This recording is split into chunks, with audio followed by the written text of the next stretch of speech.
Welcome, welcome, welcome to the Black Glasses podcast. This is episode 8, BP. Episode 8. Yeah, we've been off the books for a little while. I've been in transition, from Philadelphia back to Tampa, and Brian and I have taken some time just to kind of reorganize.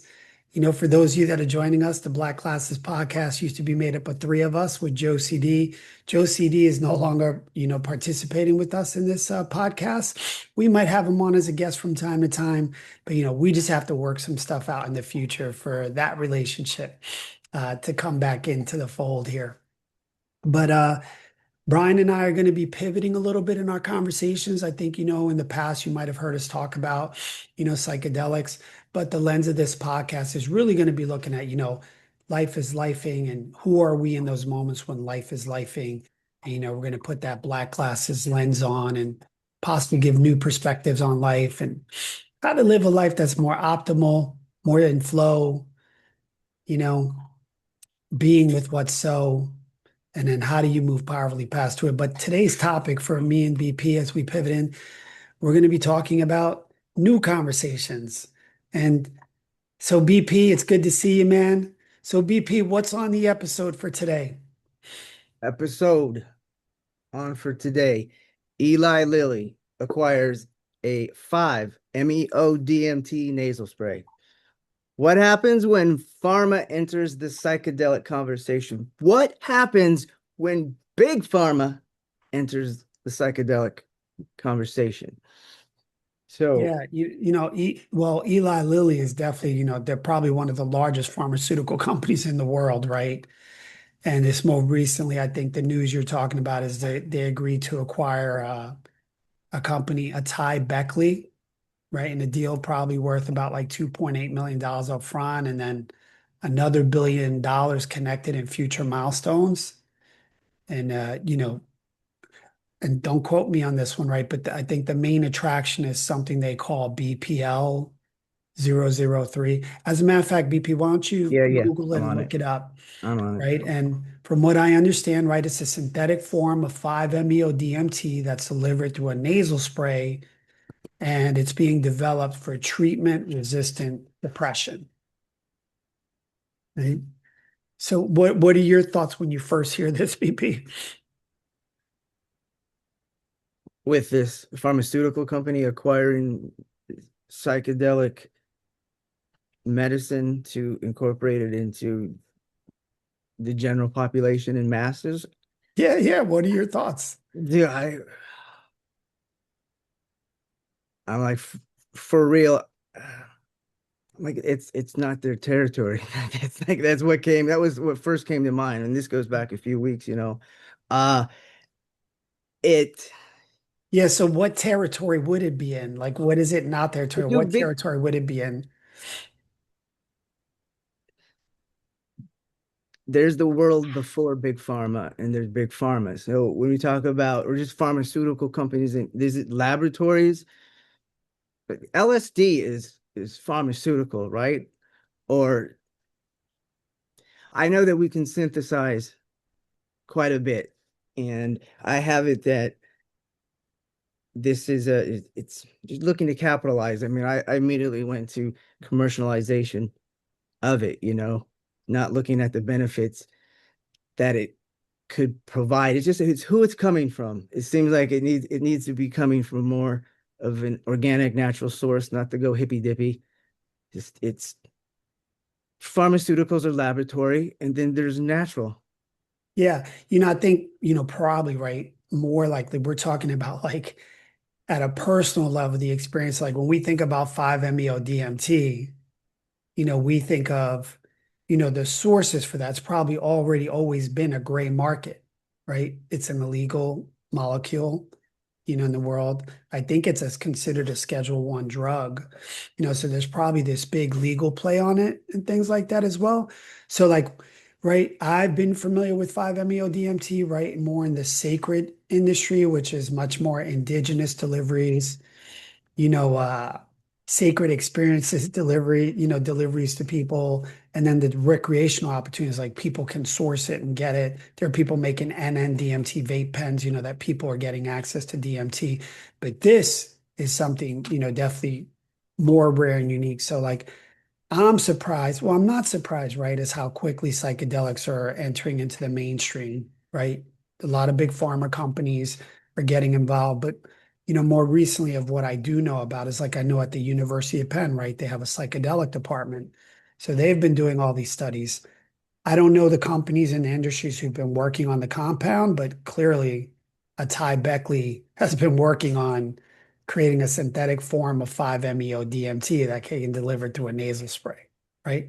So boom, here we go. The first stop, maybe one of the first opportunities, but there's already ketamine in the market, Ketamine, yeah, right? that's here in Florida, and I Right. haven't looked into it to see what other markets, what other states or whatnot. I was surprising to me, having that come out. So, dude, marijuana has benefits. It has its benefits. It does, period. And, it's been a Schedule One for the longest time. I'm not sure that I don't know. Is cannabis a Schedule One drug? I'm sure about that. Okay. Well, you So might want to we've got you recreational, we've got medical. Yes, I can go ahead and look that up.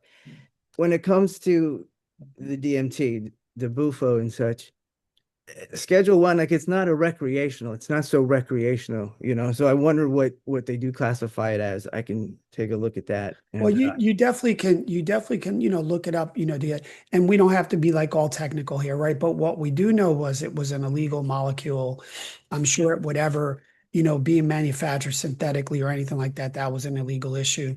And then I think directly, when we look at a more sacred biology experience or a more natural earth medicine, what could come up in this conversation is for the Bufo toad community, right? That all of a sudden, these are just two completely different molecules and deliveries, right? We're talking about a synthetic form, lab created, yeah, scientist. And then we're talking about the Ancilius alvarius toad found in the Sonoran Desert in between Mexico and Arizona that comes out of hibernation, at certain times of the year, you know, uh, July, September, October, depending on the monsoon seasons, how they're operating, and extracting a venom that comes from that toad that people would refer to as sacred biology and has a whole bunch of other molecules, 5-MeO-DMT being one molecule, and it's made up of aminos, peptides, steroids, alkaloids, metabolites. It has all these healing properties in it. But anyway, really, really interesting. So, my first reaction, I'm thinking, right, that okay, finally, right, ketamine's out. Here comes the DMT. People can source NN-DMT vape pens through gray, right. black markets. That's already, Gray I've alleys. heard people formulating in it. Uh, I think I'm excited. There's a part of me that's excited that 5-MeO-DMT is being made available, right? And it's serious research. It is an opportunity. There are people that just they rely on medication, right? And we're starting to prove right there SSRIs, SNRIs, SARIs, SARIs, they're all out in the market. I think, there's a majority of people like, how do you feel about medications, coming from the pharmaceutical industry? There's a world colliding. I'm kind of like pharma needs to stay in their lanes. So when it comes Well, down, if I step away from that, okay, let's take a look. Let's take a look at this, the 5-MeO DMT. Illegal. And it's like, okay, we're looking at making it legal now. So from the standpoint of what it can do for people, like humanity and such, that's a lens to look through, and be like, this is a good thing because it takes the whole illegality out of it. well, Mm. one of the things we could do just in this conversation, you're right, right? Let's just have it that it's illegal, right? You and I can't be out It's there. Schedule 1, and marijuana Yeah, Schedule 3. I would, yeah, yeah, right. and I got the So BPL too if you want to. Anyway, go.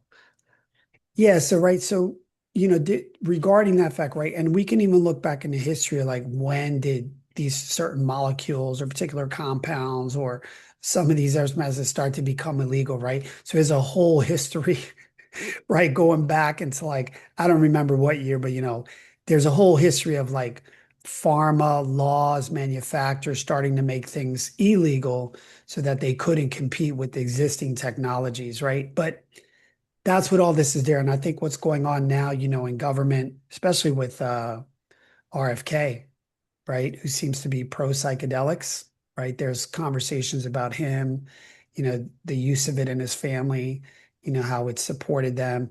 I know the Trump administration signed an executive order into it, promoting like psychedelic, uh, I don't want to say experimentation, right? But maybe possibly approving like psychedelic formulations, to have some impact out there in the world, right? But another conversation, another episode for us. But I think more importantly in the news here, like what's going on is like, wow, here it comes, right? Farmers jumping in. Like, what's the next big thing?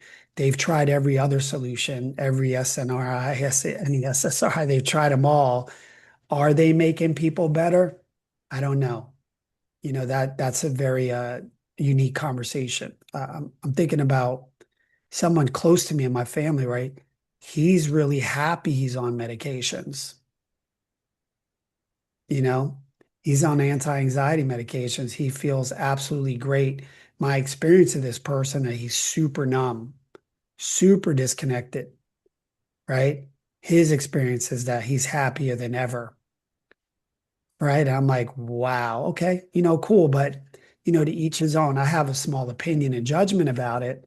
Um, but it's to each his own, right? But I think what's starting to happen with something like this, there's just more opportunity for people. People come to me all the time. They want to talk about Toad and NNDMT vape pens and the experience of Bufo and Cilius alvarius Toad, which is a very different experience, of inhaling and application. One is sacred biology and one is science, right? And they're just very unique experiences. One super trippy, and one is a real serious sacred experience, right? But it's to each his own. And NDMT sometimes causes people to see life differently and opens up and creates new possibilities for them. Sometimes my experience in people that do use NNDMT, they're chasing an experience and it becomes much more recreational than medicinal. But again, to each his own, you know, and people are going to do what they're going to do. So regardless, but it's interesting to see now pharma, get into the game. And so congratulations to Eli Lilly. I think it's going to be a big step for other big pharma companies to start to move into this space, which I'm sure they already all are. And they're looking at what might be the next big thing, you know? I I believe the the individual who's leading the United States of America has gone into the pharmaceutical industry, and that may be, maybe he has some sway, and his people have some sway in regarding, bringing in this psychedelic medication to the world from Yeah. big pharma. Well, we could start to look up that company, Atai Beckley. We could start to look up who they are, right? And I'll share some stuff with you, right? Like I meet doctors and I meet scientists in this industry, right? Of people that are working, there is funding, there are conversations, there are people that are starting to understand that there's a possibility in some of this sacred biology that exists around the earth, right? From the ancilius toad back to, There's psilocybin, right? there's And nothing so, sacred about big pharma. That's what I'm saying, you know, and that's what I'm saying. well, And yeah, well, listen, definitely the old model of big pharma, maybe, right? Maybe, okay, okay, maybe the so new model of big pharma, maybe. all right, so I have an opinion. Like people have assholes, people have opinions, right? Everyone has an asshole, everyone has an opinion.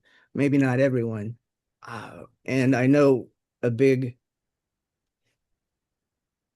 not to speak out of turn or speak about something I don't, I'm not versed in. So I haven't done the research on, the pharmaceutical companies, what the history is.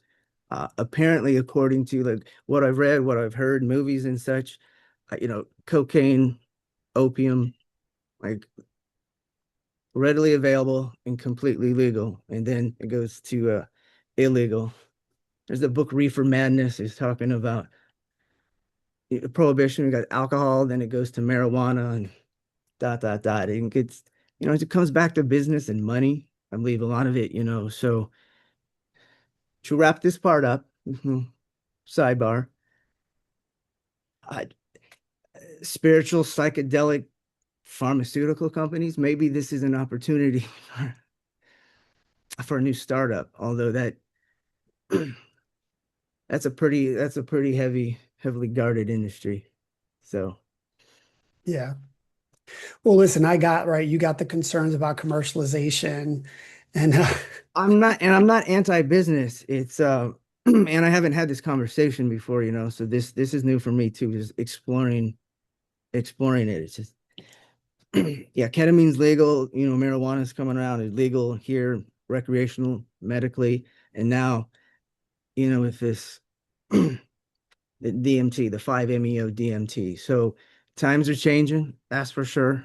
And like if we're gonna do that though, why don't we just bring the rest of the drugs in? Like but yeah, what I think that's kind of what right. This is a little strange, right? To start to see these substances so the that are associated with these profound spiritual experiences, like almost now they're going to become a pharmaceutical asset. And then what's the impact of that, right?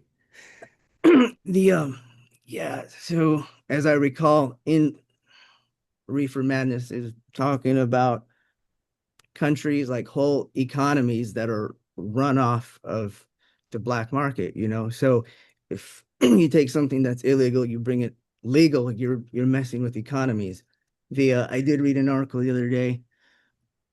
Or, yeah, anyway, the dude from California growing weed is at the Pentagon sitting in on the conversations about what they want to do with it. So, and another one is a sheriff, I believe. I don't have the article to quote. It's the legal industry in California. You got people who can legally grow it, and then they're like shipping it off to other states and they're like making more money. And then you have your illegal growers who are selling it to the legal, dispensaries. It's not business as usual, yet business as usual, it's you follow money, make the money. And this is a whole nother thing because then we get into politics and laws and such. So Well, listen, you're bringing in the marijuana industry, right? So they're going through their transition and, it's got a gray market, a black market, and then a legit market. And, it all works. It all figures itself out. But I think people that are licensed properly and all that, there are a lot of regulations and fine combing through some of these organizations, and they got a tight rope to follow. So it's pressing both markets. Both markets are probably competing and beating each other up.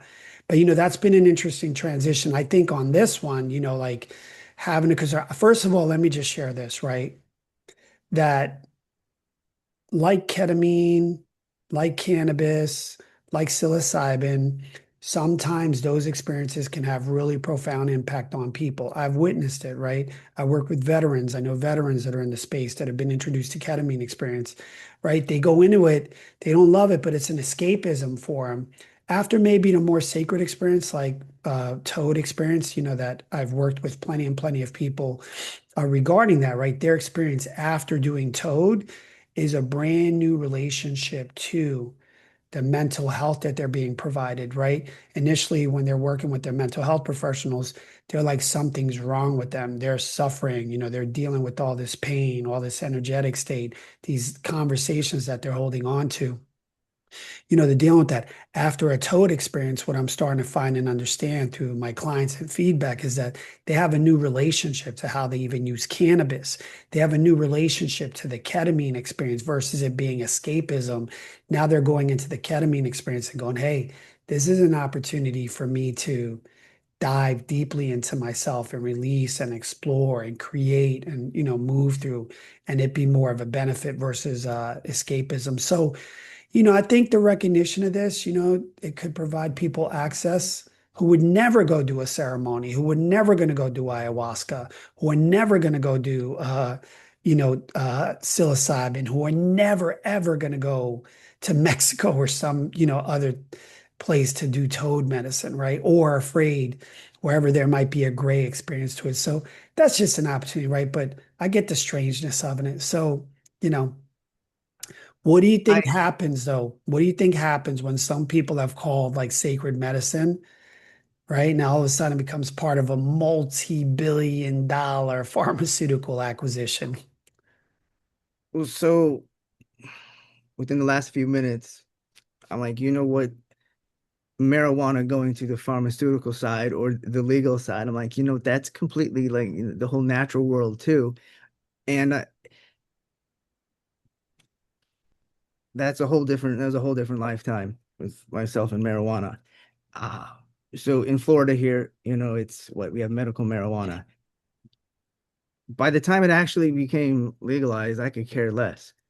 However, and I didn't make a big deal about it. I'm like, whatever. I still had it that it's big pharma and money. But the whole thing with the psychedelics, with the 5-MeO DMT, which is a psychedelic yet not a psychedelic,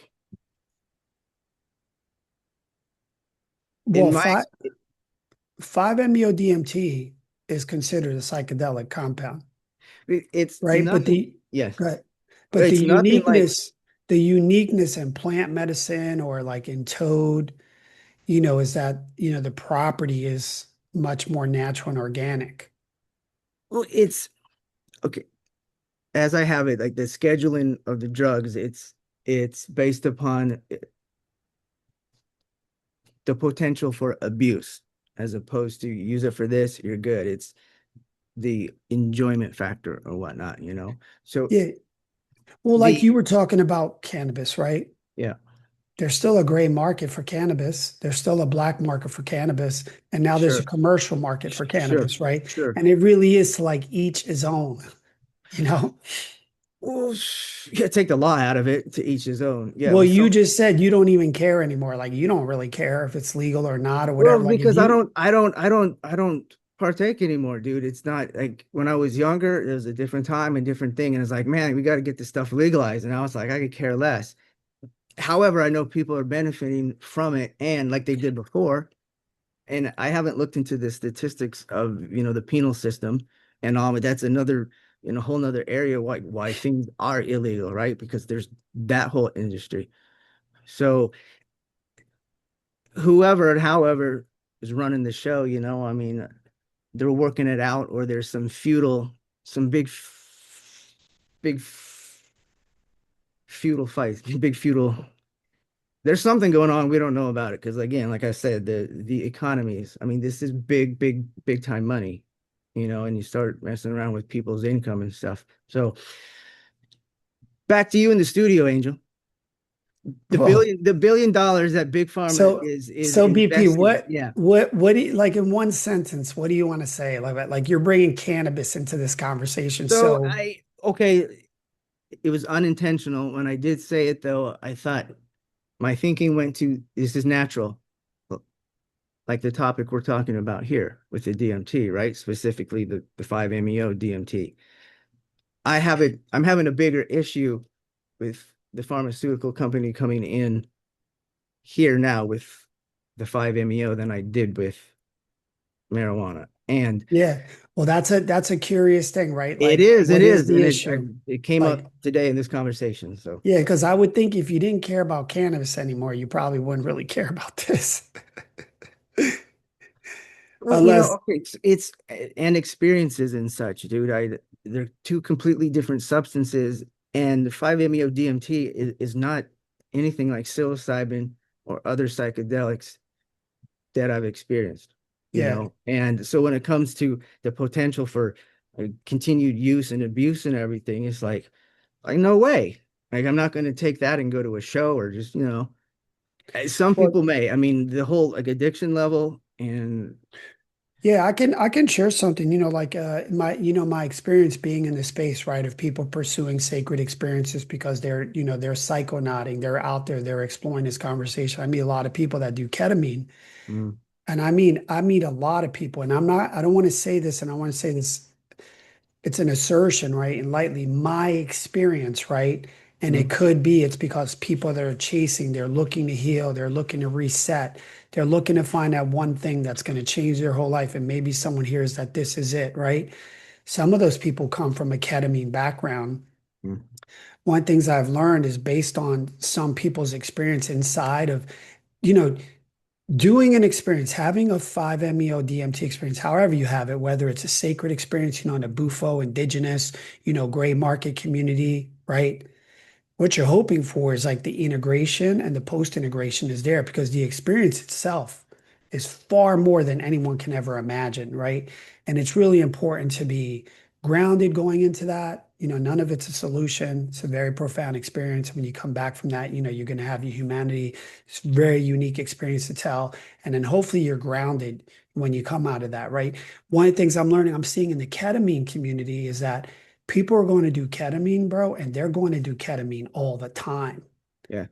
Now, all of a sudden, not only they're just going for ketamine treatments, now they have over-the-counter ketamine pills that they can just pop in and tabs, however they're getting that, right? So I'm starting to notice people getting addicted to ketamine and they're not straight. Like I'm looking at them wired and they're like, They oh were yeah, addicted ketamine. before. New Yeah. people, right, who have access to it now. I mean, like it's Yeah. So, maybe it's a new version, right, of a different thing, right? And maybe that's how this 5-MeO DMT is going to become. It's like a chase. People are going to chase it. So we'll have repeat customers possibly for the pharma industry. But again, to each his own, and who knows how pharma is going to treat it clinically, right? I do know something in the world of education in the medical industry right now that psychedelic use, integration, post integration, treatment, how to deal, how to work with people. Those educations are ramping up. People are getting certified in those conversations. So there's definitely more people getting involved in this. And I trust the human spirit. I trust human beings more. And I think that they'll start to develop, protocols that are consistent with this. But again, it's possible that Eli Lilly right here could be making an investment. They still got a shitload of hurdles. They still got to bring this to market. This still has to get to market, right? But if anyone could do it, it'd be probably Eli Lilly. Um, and they're going to follow whatever other, market opportunities there were for the ketamine industry, the psilocybin industry, the cannabis industry. So clearly we know it's coming, right? So with that said, right, we know it's coming. There's probably all these questions. There's going to be all this resistance. There are some models that have already existed. What could possibly happen? So I think there'll be an evolution here. So what is Lilly actually acquiring? Right? That's probably the real question now. Like, what are they actually acquiring? Because it's not like they've acquired every form of 5-MeO DMT, right? This is a group of people, or they got together, create a synthetic compound, trying to come as close as they possibly can to it. Be great to research, how they're actually going about that if they want to reveal it. They most likely have this patented, right? What they did was they acquired a company, BPL, right? I think is their thing. Did you pull that up? Whatever it is, yeah, BPL. I did. Right, And it's a synthetic formulation of 5-MeO DMT, right?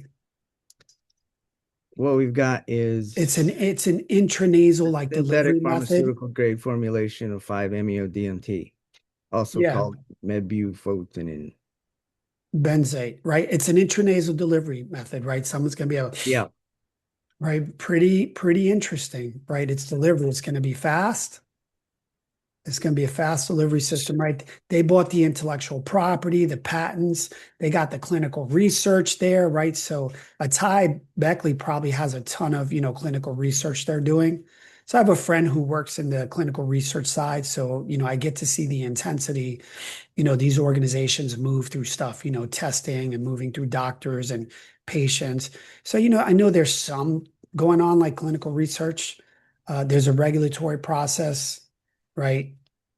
They have the potential future treatment. And then I'm sure there's going to be a bunch of commercial opportunities attached to the treatment, right? So, how does Eli Lilly get it out there to the marketplace? Are you going to walk into your family doctor's office and be like, hey, you know, I'm just feeling a little down and depressed and I just wish things were different. And the doctor's like, well, your blood level's good, your heart rate's fine. Would you like to do a DMT nasal spray? And then you're like, Yeah. what's that? Oh, I'm come to our beautiful room at I Clinical want to see that Research. commercial. Yeah. And then think about like the existing pharmaceutical commercials like, hey, take this pill, enlarge your penis. But hey, here are the side effects. Your Oh, heart's going to go black, your liver's going to be, your bones are going to become brittle, and you're going to possibly die in 5 years. I can't wait till this commercial with its disclaimers. Yeah, it'll be something to see for sure, and it's coming, and it could already be out there. I haven't seen it. Yeah, Yeah, the so this could probably be worth billions for them. I don't even know. Can you look up BP? What's the ketamine industry? What is like market evaluation for the ketamine industry? Like if you were just to Google that up, just to see where that's at, like what for is to the market for the billions. ketamine industry? Like, what is the legal the No, no. What is the market cap? Like what is the market in terms of finances and ketamine treatment? How much revenue is generated in that industry? How much revenue is generated in the ketamine industry? Right. If you were Googling up, and while you're doing that, right, there's just a lot of commercial opportunities, right, that are going to be attached to this treatment. So who knows, right? Might be something you order, bring into your home, things like that. People are getting erectile dysfunctional stuff sent to their home, hair products sent to their home. Uh, we got all kinds of peptides these days being shipped, whether they're legit scripts or who knows where people are getting their peptides from, however they source them. But yeah, yeah, yeah, we're you know, looking at so yeah. they're buying a patent, they're not, I don't think they're buying the molecule, right? They're buying a patent, right? This is something that does exist in nature. So do they own nature? I don't know. Could Eli Lilly and could this particular company, it's Ty Beckley, like have a patent in their product that kind of enforces all other use of it in the world? It's possible. That's why sometimes people get patents. So like their technologies can't be replicated. So, how do other companies do it without this being licensed? So that's a play for them. Um, but I don't think there'll be, who knows, there might be new 5-MeO DMT facilitators, like someone that sources like 1,000 of these things. And then, they just have a little tent pop up and they're like, hey, 5-MeO DMT nasal experiences, come get some, and you got some guy driving around in a van from event to event. Like an ice cream, like Yeah. ice cream Yeah. man. Right. But it's a new opportunity, right? There's going to be just a new opportunity for people. People are going to see new opportunities. They're going to stretch the market. They're going to turn this into a gray market. I kind of have a sense like a lot of that's going to happen. So, but I don't think, does Eli Lilly now control 5-MeO DMT? Maybe in the nasal spray, maybe that one thing they do. But Yeah, I mean, Elon owns space, dude, so they might as well own the patent for what's naturally occurred before. well, hold on. Elon doesn't own space. He has a high impact on space. You know who owns space? Donald Trump's United States Space Force. Dude, who was I talking to about Elon owning space? But that's another conversation for another time. So Well, our Space Force owns space, God damn our it. space force owns space. Well, Elon Musk has the most. Apparently, he has the most real estate with his satellites up there, so he's got the majority, right? Well, listen, when you can build it for a fraction of the cost and you can build everything and you find the technology, you become that guy. Like Become that guy, that guy. So that guy. the whole what's here for me is natural. It's like this, occurring in the natural world, and then like the pharmaceutical company, a lot of it is laboratory, right? I mean, you look at the commercials or listen to them, and it's like, good Lord. Now there are side effects, from these medicines that occur naturally in it. Yet, a lot of it can be just ingesting or doing too much. So I think like we have a worlds colliding here. I mean, there's Earth, what's coming from the Earth, what's made in the laboratory, now taking what's from Earth and putting that in the laboratory. If they're synthesizing it, that's something different. Yet if they're like big pharma is a big pharma Bufo farm, and then just raising a bunch of toads, and then with ayahuasca and a lot of these other sacred spiritual. Do It, I think, clearly, right, in the research, they've sourced toad medicine for sure. I'm sure they've sourced Sure. every ingredient in Well, ayahuasca. they've had a lot longer than I mean the same thing with AI, dude. If this is what we have to work with, what does the government have, right? Dude, it's Well, ridiculous. these particular, organizations, once they start and they get into this clinical research, they're funded. There's big money here. This treatment is going to be worth billions, right? There'll be 1 million to 2 million people in this world that will be absolutely curious about that nasal spray. And so will the whole gray market industry will be absolutely, What are you you know, referencing in that? We got the gray market is in between the black market and the legal market. yeah, let's just call everything the gray market, man. The gray is the black and the white. It's all, there's all kinds of shit going on in there, right? You can peek at it and find it. You The know, gray the, market. the gray market, I'll tell you some of the gray market in psilocybin. The gray market in psilocybin is some home business where someone's sourcing psilocybin and putting Yeah. things in capsules for them, right? For their clients and keeping them, right? That's a gray market opportunity.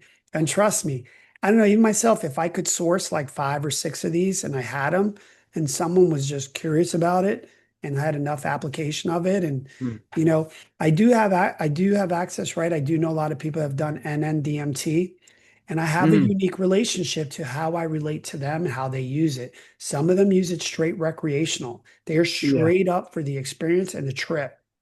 It doesn't impact their way of life any way, Yeah. form, other. They're just happy they want that trip. And then maybe that's the release they need to go and live life. I'm not judging them. That's Yeah. what they use it for. Um, some people I see it like they need it. They just need it. Like they need it so bad. They just need this one thing. I look at that person a little differently. So, I think that that'll be the big thing. So on my point there, wherever I was going with that, I just kind of lost it. But I just think there's going to be a lot of opportunity. There's going to be a lot of trial.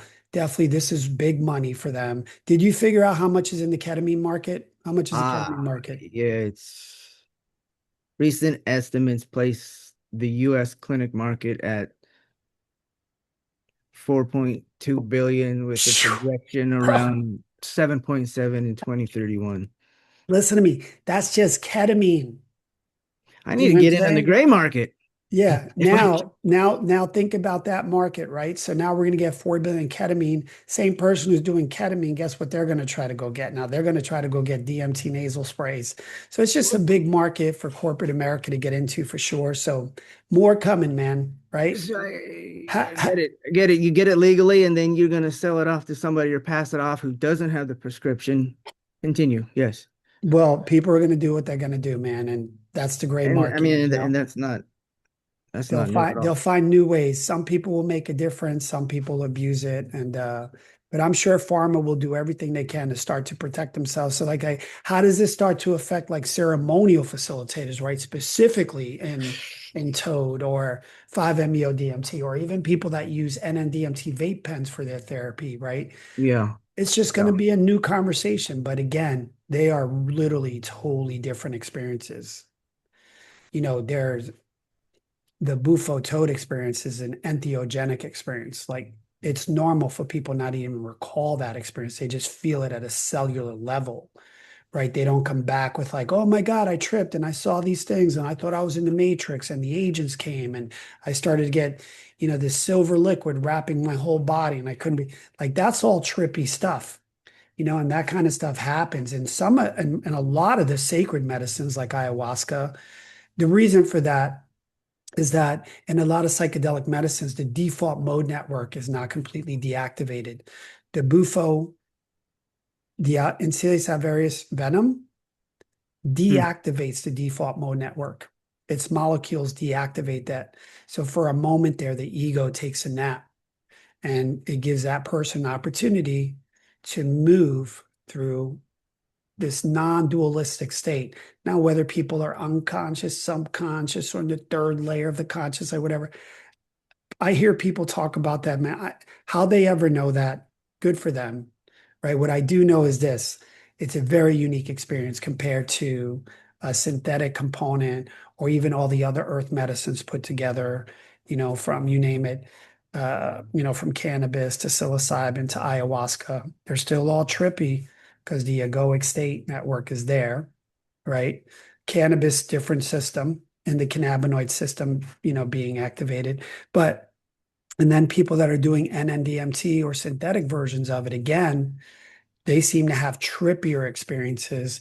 And then the toad being sacred biology, that because of its properties and molecules that are in it, the default mode network is completely deactivated. So there's probably more to figure out here. I'm curious if Eli Lilly's 5-MeO DMT experience even comes close to toad experience, right? But to be found out soon. We're going to know soon because it's coming. So let's see how it affects new ceremonial facilitators, right? Because that's what's possible. But again, if it's going to make a little difference for some people, man, Yeah. like people in hospice and Mm. people that are, dying and suffering, and if this little shot can help them, then I'm all for it, man. I'm all for it, and we'll figure it out in the future. If yeah, available to the people, and it may be available, it may not be affordable. So ah, Well, look, I don't we're know not. it. I'm not trying to save the world. We're and I do definitely see the world colliding with this natural healing versus laboratory synthetics. Yeah, I mean, you think about like the gray market, right? For a lot of experiences, right? People that do Bufo in a gray market, people are paying anywhere from like $300 to $1,000 for these experiences, depending on the setting of it. $300 to $1,000. Some people pay more to go on immersive experience. I'm pretty sure, like on the pharma side, right? If this is a medical visit, there's going to be a nice little price tag on coming in, sitting, being supervised, depending on its application. If it's mailed to you at home, in Yeah. 2, 3, 4, and you're just able to sit home on your couch and hit it. What is it? It's 7 years. different, So they'll huh? have the generic version out. Do they, Patents oh, for hold the, for 7 years, right? yeah, we have to wait. What is it? The patented life? Yeah, probably 7 years I before we think can get it's. the I think generic. it's. And, we'll be at a Walmart, you know?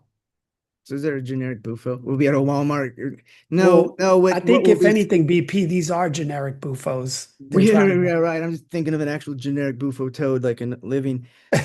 I so when this 5-MeO DMT shows up at a gas station because it's hit the 7 year mark, kind of generic. I mean, uh, that's what came to my mind just now. Yeah. And there's this is a whole nother other topic. We'll be talking about Well, no, kratom. no, look, So, there are a lot of differences here, right? The natural molecule versus proprietary formulation, right? We're cloning shit. I mean, if anything, I know our science is pretty decent. Could they clone Toad? Possibly. I know they're working on it. The old series Hamilton Pharmacopoeia, there's been all yeah. kind of conversations, but you can easily start to go and start to research, right? But Dude, that's bizarre. I was science. reading on Dolly the sheep. It's been like 30 years with the actual process of cloning. It's crazy. You Yeah. think I Yeah, just right. There's a difference here between, medicine and the delivery system, right? Toad experiences, they're tend to be more sacred depending on the setting, right? But don't get me wrong, they're being done everywhere. They're being done in, Chinatown, New York City, in these small little, 600 square foot settings where people just show in for an appointment. They're working with someone, they're being fed, and they come out of this apartment, they're back in New York City, right? There are people traveling, to Mexico for these experiences. There are people traveling all around the world, to do these type of experiences. So, there's a difference between that and the delivery system, the medicine and how it's being delivered. Uh, Access and ownership right now, that's really interesting, right? That particular toad is sourced through, the Sonoran Desert, and there are a few tribes there managing that. I'm sure the cartel's involved. And, we were talking about some of this being the greatest resource. Like, I don't know if this is true, right? But I saw like a post that Africa made it illegal for the root iboga to leave their country. Now, for those of people that don't know about iboga, ibogaine is the synthetic component of it, right? It's become legal. It's It's legal in Mexico to do. It's a synthetic version of iboga. The iboga root, the African root, totally different psychedelic experience for people, right? Far beyond. I've never done it, so I'm speaking about it, as someone that's just heard a little bit about it. So I've been encouraged to go do it, but like an ibogaine treatment in a medical clinic, it's about a 7-day experience. You get there, you're clinically taken in, you're set up. And then on day two, you're set up for like pretty much anywhere from like a 12 to 16-hour experience where you're rendered, I'm not going to say helpless, but you're facilitated ibogaine. I'm pretty sure it's done either, I'm not sure if it's intravenous that they're doing, it's orally, however they're doing it. I would think it's being done intravenously, but again, I don't know. You could look that up, BP, if you Yeah, want. I'm on it. But anyway, but the experience is 7 days. And for 3 of those 7 days, a day there processing, then you go in, then a day of rest, then you sit with the medicine again, another day of rest, you sit with the medicine again. From anywhere from 12 to 16 hours, someone is caring for you. You're pissing, defecating all over yourself. You're just releasing. But people report back from that as one of the most incredible experiences that they've ever had. So all this technology is new. It has a huge impact on veterans. It has a huge impact on addiction. One thing that I know of, being in the Bufo space is there are a lot of people that come in with addictions. And what I'll share is that the Bufo is not a solution. The Bufo is a profound experience for someone to see and see a new relationship to those addictions. They still come back with their humanity, right? They're still left with an opportunity to choose. What I find more of is like when I meet and I work with people, when I know more about their addiction and their personality, depending what that addiction is, whether it's to alcohol or it's to drugs, there are way more challenges after the toad, right? Because life is still going to life. Those energetic states are still going to move. And do you have the new relationship? Ontologically, through language, through ways of being, that when this situation shows up, you're going to have an opportunity to choose powerfully again. And will you choose back into that old lens, which would lead back into the addictive nature, right? So, all that's still there. But from what I heard and understand that, so what I generally do when I am working with someone, I encourage them, I let them know that Bufo is not a solution. It's a real profound experience for them. And, maybe another solution is iboga, if they can source that somewhere, right? I'm scared to go to Africa, but that's where the iboga root is. There's some practitioners here in the US, but you'd have to find some of those. They're kind of off market, again, that gray market. And then ibogaine, it's available to you in Mexico. I'm pretty sure that eventually it's going to come into the US markets if it's not already in the US markets, right? But that's definitely an experience, where I would encourage people with addiction, whether it's alcohol or drugs, to move into that only because of the intensity of the experience. The week-long Mhm. process might Mm. offer more of a solution or support to someone who just comes in. And don't get me wrong, one session of toad, one session of psilocybin, one session, it literally could alter a person's view on something. That hasn't been my experience in it. They generally need a little bit more, and maybe ibogaine is a solution. But anyway, another medicine, another conversation for us to have, in another podcast. All right, but I think you're talking initially, your concern and all this is like, what is the danger of big pharma? That's not. The, Well, go ahead. Continue. no, go ahead. What were you going to say? It's it's it's they don't belong together. That's how I have it. Yeah, It's like yeah. But you saying that doesn't matter, right? Because it already belongs. They already did it. well, so okay, let So me. it's here. It's I under here. got it. There's research for me to do on just the pharmaceutical companies. It's just whether programmed or whatnot. I have it that pharmacy, you go to the corner store, you get your medication, comes from a lab, and it comes in a bottle. Natural stuff does too as well. And then there are these other substances that don't come from a brick and mortar building, or It's new. It's not a new concept. It's becoming one though. Or dude, I'm in a matrix right now. We're talking about this. I'm like, this is actually quite deeper than I thought this was gonna go when we started talking about it. So Okay. to be continued because because the spiritual side of it, I have it that there's absolutely nothing spiritual about a pharmaceutical company. So like when it comes to the traditions, cultures and such, like honoring that, just acknowledging where it came from, how it's administered, the process, the rites, the whole, you know, the rituals and the ceremonies that go with it. So, and I can't speak further on this when it comes to the clinical trials or how they're implementing it, even with ketamine. What I know about ketamine, you telehealth, you get it sent to you. It's not that's available in the tablets, and I'm sure there are the settings where you go in, you lay down, whatnot, take it intravenously. So, not my area of expertise yet. I appreciate the conversation we're having because this is what's happening in our world today. So yeah, BP, this is a conversation and where you're at is probably where a lot of people are at. We're not all well researched in this conversation. We don't get it. Big Pharma has a reputation for, maybe fucking everything up, possibly. I think, their intent is to help human beings, but like, right, all of a sudden we have this nasal spray that has synthesized 5-MeO DMT, but then there's this one ingredient that they got to add to it Yeah. so that you can absorb it. And then there comes the disclaimer.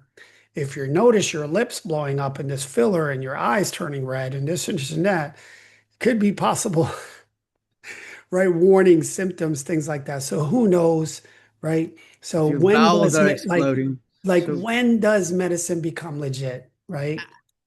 Right? When it works, when science measures it, when government approves it, or when someone can sell it. Like when does it become legit? I don't know, right? I don't know. there must be a scale, a testing system. When does it become Yeah. legit? Dude, it becomes legit when it shows up on your TV or your TikTok. Well, So but yeah, but listen, right? To like we keep it in this when there's conversation. a whole the FDA, da da da da. I think this is the whole. It's subjective. It's subjective. I mean, I know it Yeah, can. so BP, just remember like where we're in this conversation, right? Eli Yes, Lilly's buying I'm something, it's looking. a I'm patent, looking. and they still have to go into bringing this in the market, I right? So think they're at that phase three. They're at phase three with the other pharmaceutical companies have taken it up to phase three, which is like it's safe. They've continued using it with increasing the amount of test subjects. I think that they're at three or coming up on four, which is pretty much like we're gonna unleash it. well, You know, we'll do a deeper dive into it as our podcast goes on, So, but listen, Eli Lilly, they're not buying this simply right because it creates an interesting experience. That's definitely not why they're buying it, right?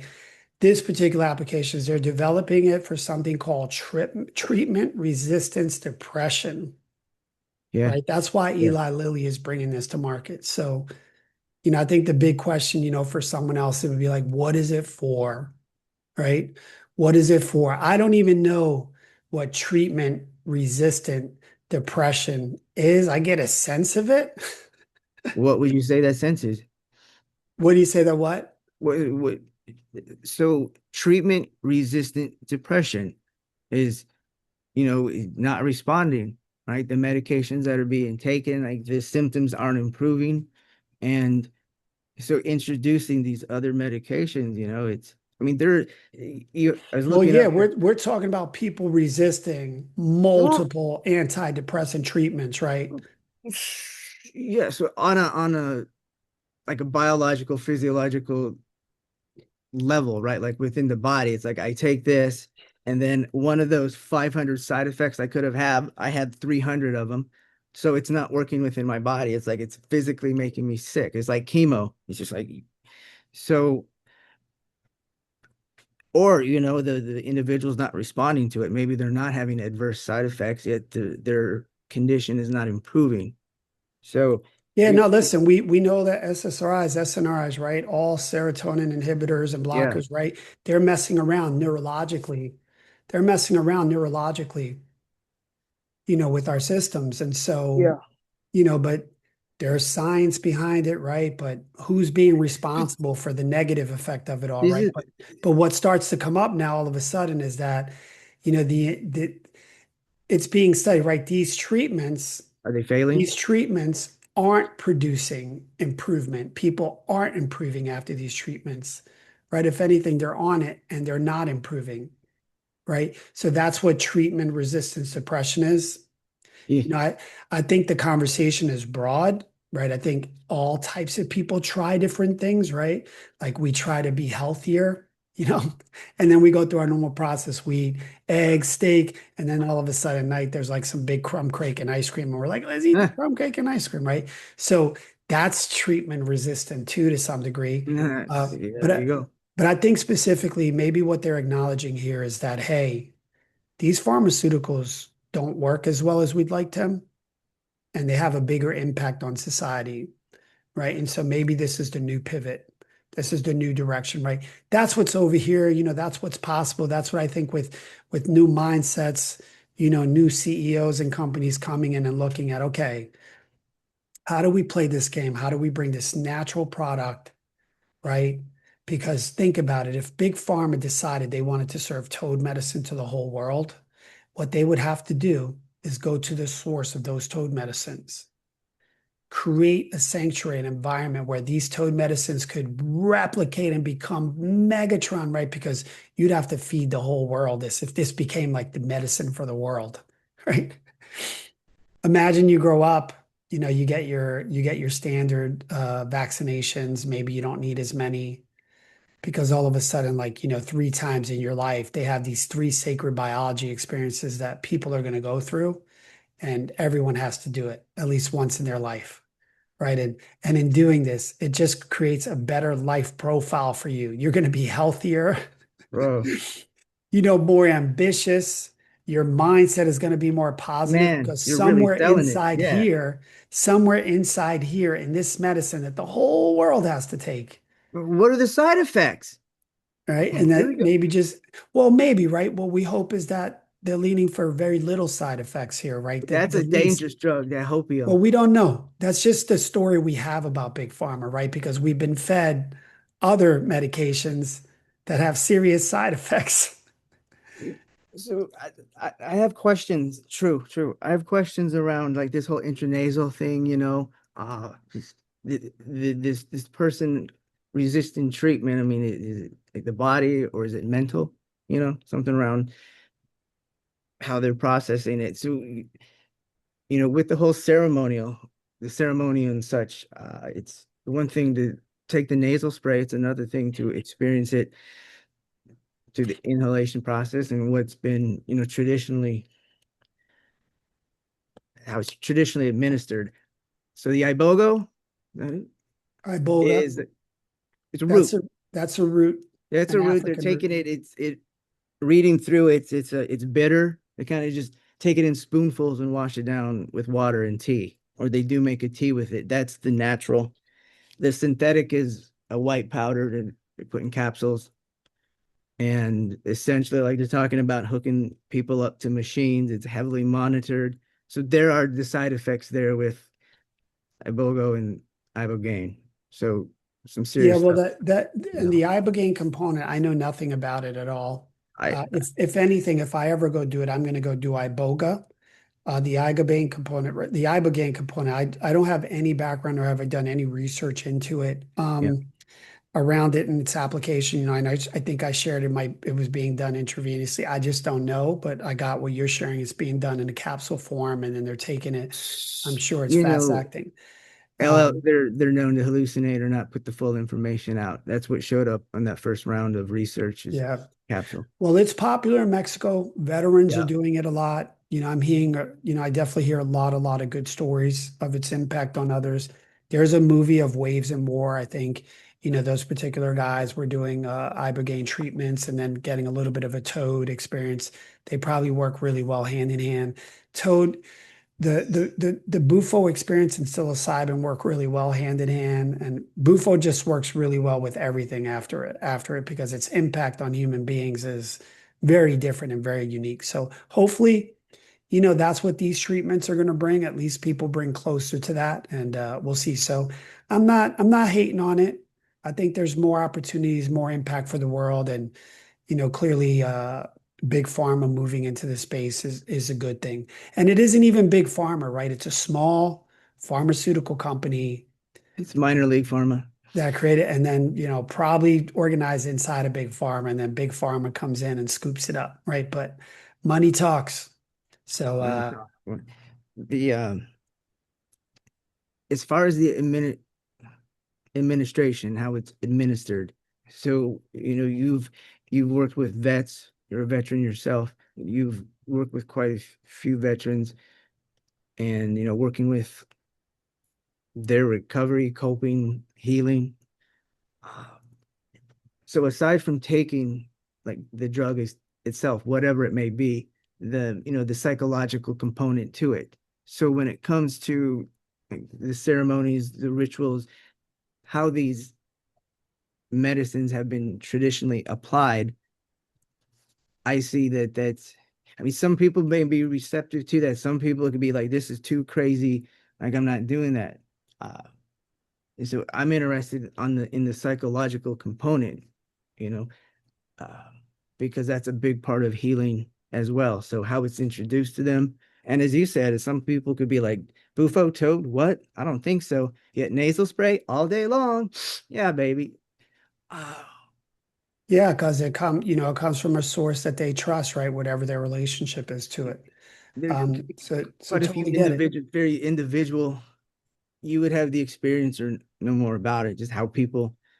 But what's the question specifically? Well, there's the drug itself, which is powerful, and then there's the mindset, of the person taking it, even if it's whatever the medication may be, you Well, I know. think regardless of the setting, right? It's almost all the same, except, you're walking into a medicinal, you're walking into a medical environment Yeah. where it becomes clinical and administration, an office, a doctor, a They facilitator, could a still have nurse, someone that's trees going and to plants support you. around. Then when you're done, maybe it's like sit in this room. I don't know, right? We don't know Yeah, these processes yet, sure, right? sure. But I think that they're pretty standard because I think even someone, right, that is moving into the same thing, whether they're moving into more sacred experience, right? They're kind of moving into something very similar. They're going somewhere, they're meeting someone, they're meeting a facilitator, they're being set up. But I think every moment is sacred, right? They're both delivered very differently. But I think what matters is the pre-integration to it, right? What are the expectations of this? Is this a solution? All these conversations are important. So I know on the clinical side, Yeah. their protocol is going to be really dialed in, right? It's going to be super informed consent. You're signing away all your rights. So regardless, do you understand the medicine does this, the side effects, post effects, blah, blah, blah, blah, blah, blah, blah, blah, right? So you never know. I would think that what's going to happen in this space as these psychedelic medicines are coming in, what's going to be attached to it again is someone that can support someone on the front end of Yeah, it and someone to support someone on the back end of it, like how that's a to big part of it. process this integration.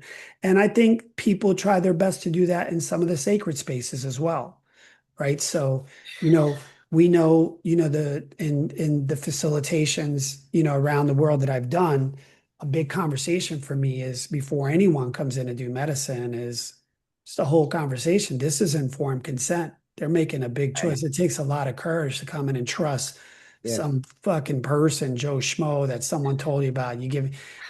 There's a lot of for a second, there's a lot of stuff to work through. You Sounds know what kind I of mean? gray, dude.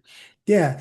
So, but it's important to serve people and have them be grounded and know their expectations to some degree so that when they come back from the experience, Yeah. it's like an anchor to work from. So I think the better people can do that, the more solid all these responses will be.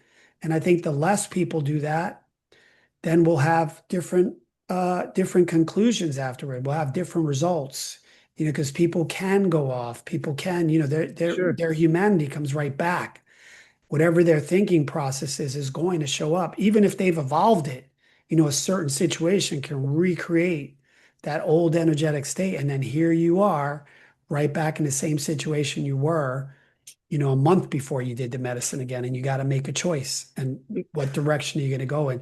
So I think it all matters, you know. It does. One of the things in our facilitation we do is we let people know that when you inhale this medicine, this thing we call medicine, because not only is one of its properties 5-MeO-DMT in the Bufo, it's made up of all kind of molecules, peptides, aminos, steroids, alkalides, metabolites, Mm. right? Uh, it has all these healing properties in it.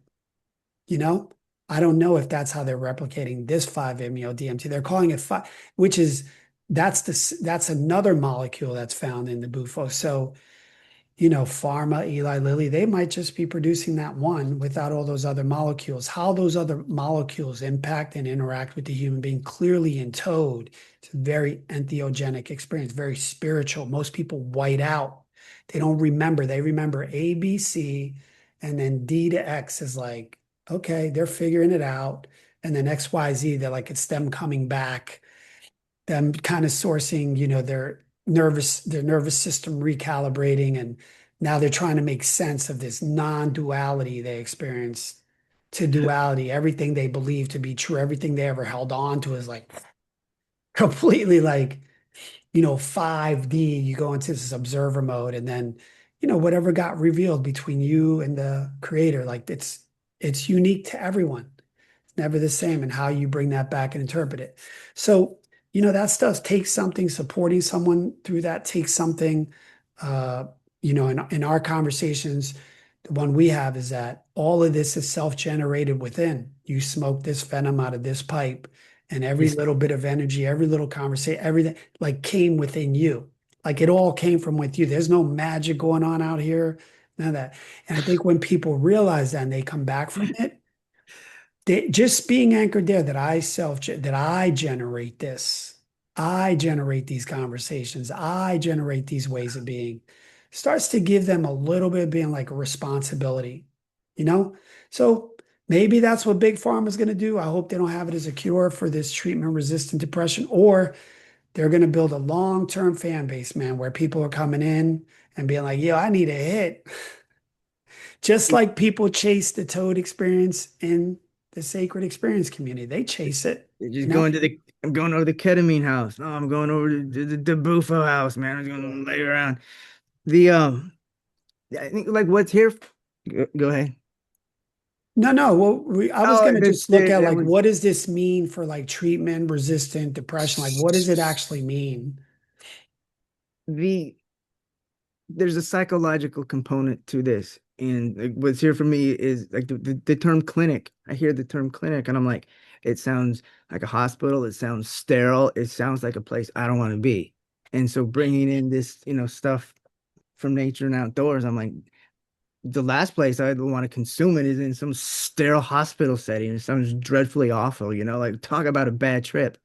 So, so when it comes to just when it comes to medicine, like in general, I mean, like hospitals, it's some people like them, some people don't, some people are neutral. So the setting where it's applied, how people work with their practitioners, and you talked about preparing them and then the follow up, the aftercare and such. So I see a whole lot of training, and just Well, education. BP, just so you know, man, it's already happening, right? Just in the Oh, ketamine industry. You already sure. see it's a $4 billion industry, right? They're set up. It's all set up, Yeah. Yeah. you Yeah. know. And I mean, psychedelics are not new to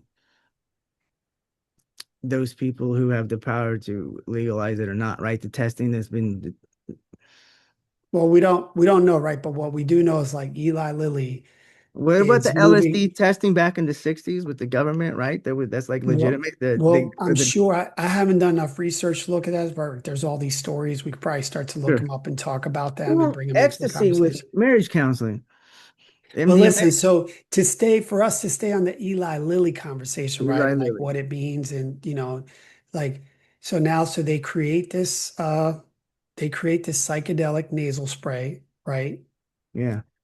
To administer people with like treatment resistance depression. So they're acknowledging that, these medications for depression aren't working as well as they'd like them to, right? But like I shared about my brother-in-law, it's an interesting perspective, right? So how after this does and it does get in the market, right? Like the same thing with ketamine, like I'm experiencing people that are like, dude, you look like you're strung out, man, and you're Yeah. telling me to do Yeah. ketamine? Like, come on, Yeah. bro. Like, you're doing ketamine every day? Like, Yeah. hello, that's a little weird. The toad isn't similar. People don't do NNDMT every day, right? An NNDMT vape pen might cost about anywhere from $175 to $350 on the market. Someone's going to get about 16 to 20 pulls from it, maybe 20, and they're going to get some hits depending how they administer it. And then that thing's gone. And then, to source another $350, I think some people take some time off and stuff like that. You know, then I'm sure there's some people that know how to make it and they're saving themselves some money, however they're doing it. But like, how is, at some point, how will they determine that someone is no longer depressed? How will that happen? I don't know. I know that there's a company called Wake. When we first got introduced to this, to the toad, to the Bufo experience, the medicine, my wife was at a psilocybin retreat in Jamaica. ESPN 360 was there filming professional athletes, traumatic brain injury. And there she met a professional athlete. I won't say names, things like that, but he invited her when they got back from that to a Bufo experience. But anyway, at that retreat, there was a company called Wake that was using a brain scanning device that was looking at people's brain patterns as they were moving Mm. through a non-psychedelic. So I'm pretty clear that now in the world of, brain and the technology of our brain and understanding it, there's a lot of science supporting and surrounding that. And Mm. maybe they're scanning and understanding, oh, this person operates in this part of their brain. That means they're not depressed, right? But I don't know how we get there. I know that I think you've seen them, right? Have you ever answered like little questionnaire? Do you wake up sad in the morning or when you eat your food, right? Like all these mood questions kind of determining like what your mood is, right? They're Yeah. kind of funny. But so the question is, how are they going to determine that someone is no longer depressed? It's What, easy. how? It's the nine core questions. It's the PHQ-9. You Oh, know, yeah. yeah, yeah. It's like wake up, you check little interest or pleasure in doing things, feeling down, depressed, or hopeless, trouble sleeping, or sleeping too much, feeling tired, or having low energy, poor appetite, and it goes on. And then there's a point system. And Oh, so cool. yeah, so then there's then it's mild, moderate, severe, and Yeah, I could share with you, right? Like in the facilitations and the post conversations we have with people is, I don't know that we ever figure out like if they're not depressed. What we hear is that they see things newly, I right? And I think like if I was taking away something here, and this isn't a knock, when I got into this space 6 years ago, initially we were hosting, we were bringing the events, we were loving the experience of it all, right, and growing from it, and but we noticed our friends going through some stuff.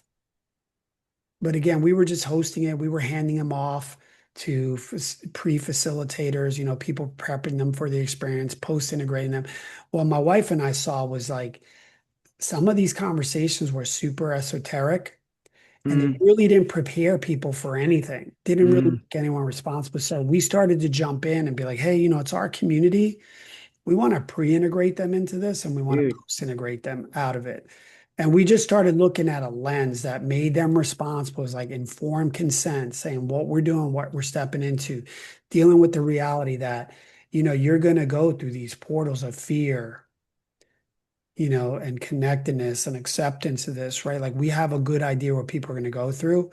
So we generally set them up for those experiences that energetic states are going to move through them, not to define them, right? Or for them to be the effect or significant, but for them to see that in their experience in their body, they got to see that they're holding on to energetic states they didn't even Hmm. know about, or views they didn't even know about, that don't serve them, that if anything impact them in a way that they can't live life fully. And whatever that means to them, more love, more affinity, more joy, more lightness, less opinions, less judgments, less of the junk, the low vibrational conversation. So, we started having those conversations, letting people know that they self-generate everything. So that when they come back from Toad, it's like, hey, you self-generated all that. You can let go what serves you, doesn't serve you. And now with this new lens, what do you want to self-generate? Right. So that from there, they could start moving through life. And, you know, at 10 out of 10 times, maybe last week, 3 out of 10 times they were pulling the trigger. Maybe next week they realize that, I was pulling 3 out of 10 times in this conversation, and I've never should have had any of those conversations 10 times because they never served me. They were never going to serve anything. They were never going to do anything but produce the same exact result. And then they come back and like, hey, I'm trying a new conversation, a new way. And then they find themselves producing different results. Right. So anyway, I share that because like I think that's the big key, regardless of all psychedelics, however you move to the space, that I notice it's the language, right? So when you say to someone, treatment resistant depression can sound like the person is somehow refusing to respond, right? Like when you Ah, hear that, he has yeah, treatment resistance depression, that's a whole syndrome into itself, right? Like, right? No, motherfucker, hey, how about SSRI resistance depression? well, How about we give it exactly like, hey, the SSRI you're giving neurologically isn't supporting this person exactly right. It's feeding the effect of this, but it's definitely not feeding the effect of that. those disorders are out there, apparently. Yeah. The I'm seeing something newly. I may have been healed in this last 5 minutes. That with, I'll say, Western medicine, but with the pharmacies utilizing these medications, this could be something really good. It's my background, massage therapy, natural healing. People call it alternative healing, which is not alternative, it's the first. It doesn't get more natural than that. So you got Eastern philosophy, Western philosophy, and is how they go about treating things. The point being is, with as I have it, in my mind, it's like pharmacies, it's laboratory, it's synthetic. Yet if they're taking on, hey, let's look at these other medications, let's look at these things because the results that are coming out from them are good for people. They're healing people. So this could be like a huge breakthrough when it comes to working with people who are not well. And so I refer to the hospital, like, I don't want to go to the hospital. That's is cringe. So if I have a hospital bed, can you put me outdoors next to a tree or something, put me in a tent. Like, me personally, it's just something more natural than opposed to a But hospital. BP, so when we're talking about like language in the space, like how are Yes, you? dude, language is important. It's how we communicate, right? So knowing the language. Yeah, because you're talking right now, like you brought up Eastern and Western medicine, right? We're talking about, and I think maybe you're looking at like holistic approaches, right, in medicine, homeopathic approaches, right, versus like our traditional, what we know our medicinal system to be like, right, pharma driven, medication driven. Well, this is true. So I'm seeing, and again, so as this episode started, I'm looking at worlds colliding in maybe like a negative light, and now seeing newly, I'm like, no, this could be a very positive thing. These Oh coming no, together. listen, it's definitely a very positive thing. Yes. Like this what happening is a very positive thing. And then, what we have to give up in the background is like is pharma, right? Like RFK Jr. in the White House. making America healthy again, there's a fucking millions of people that think that's the worst thing that ever happened to the world. I kind of have a funny feeling they don't actually know what they're talking about, a lot of those people, because here's a person that's driving technology into our food grade systems that are going to make us healthier or remove things that make us less healthy. And how much can he get on, right? The whole world is built up around Dude, this manufacturing. So it's a big start. I think it's a big start. But anyway, my point again, is how people relate, to these conversations. our food system is severely screwed in Yeah. the United States of America. So language. Uh, Well, but listen, as you say that, right? There are a lot of opportunities in the world going on right now in America that yeah, are trying to provide quality food no to doubt, people no doubt, versus no the doubt. existing, right? So the media I've consumed, because it's like, it's called the news feed. You don't have to eat it. Be like, no, thank you, I'll pass. I'm on a diet. Uh, and this topic is not about food, but yeah, as far as like engineering, and there are advances, Well, and what we were talking about is I was noticing language, right? yeah, When we say to someone, "Hey, treatment resistance depression can sound like you're the problem." yeah, something's wrong with you. You're not, right? Can't you get it right Versus, already? yeah, versus like the pharma could be like, "Hey, just our treatment that we're giving you is just not creating the result that we wanted."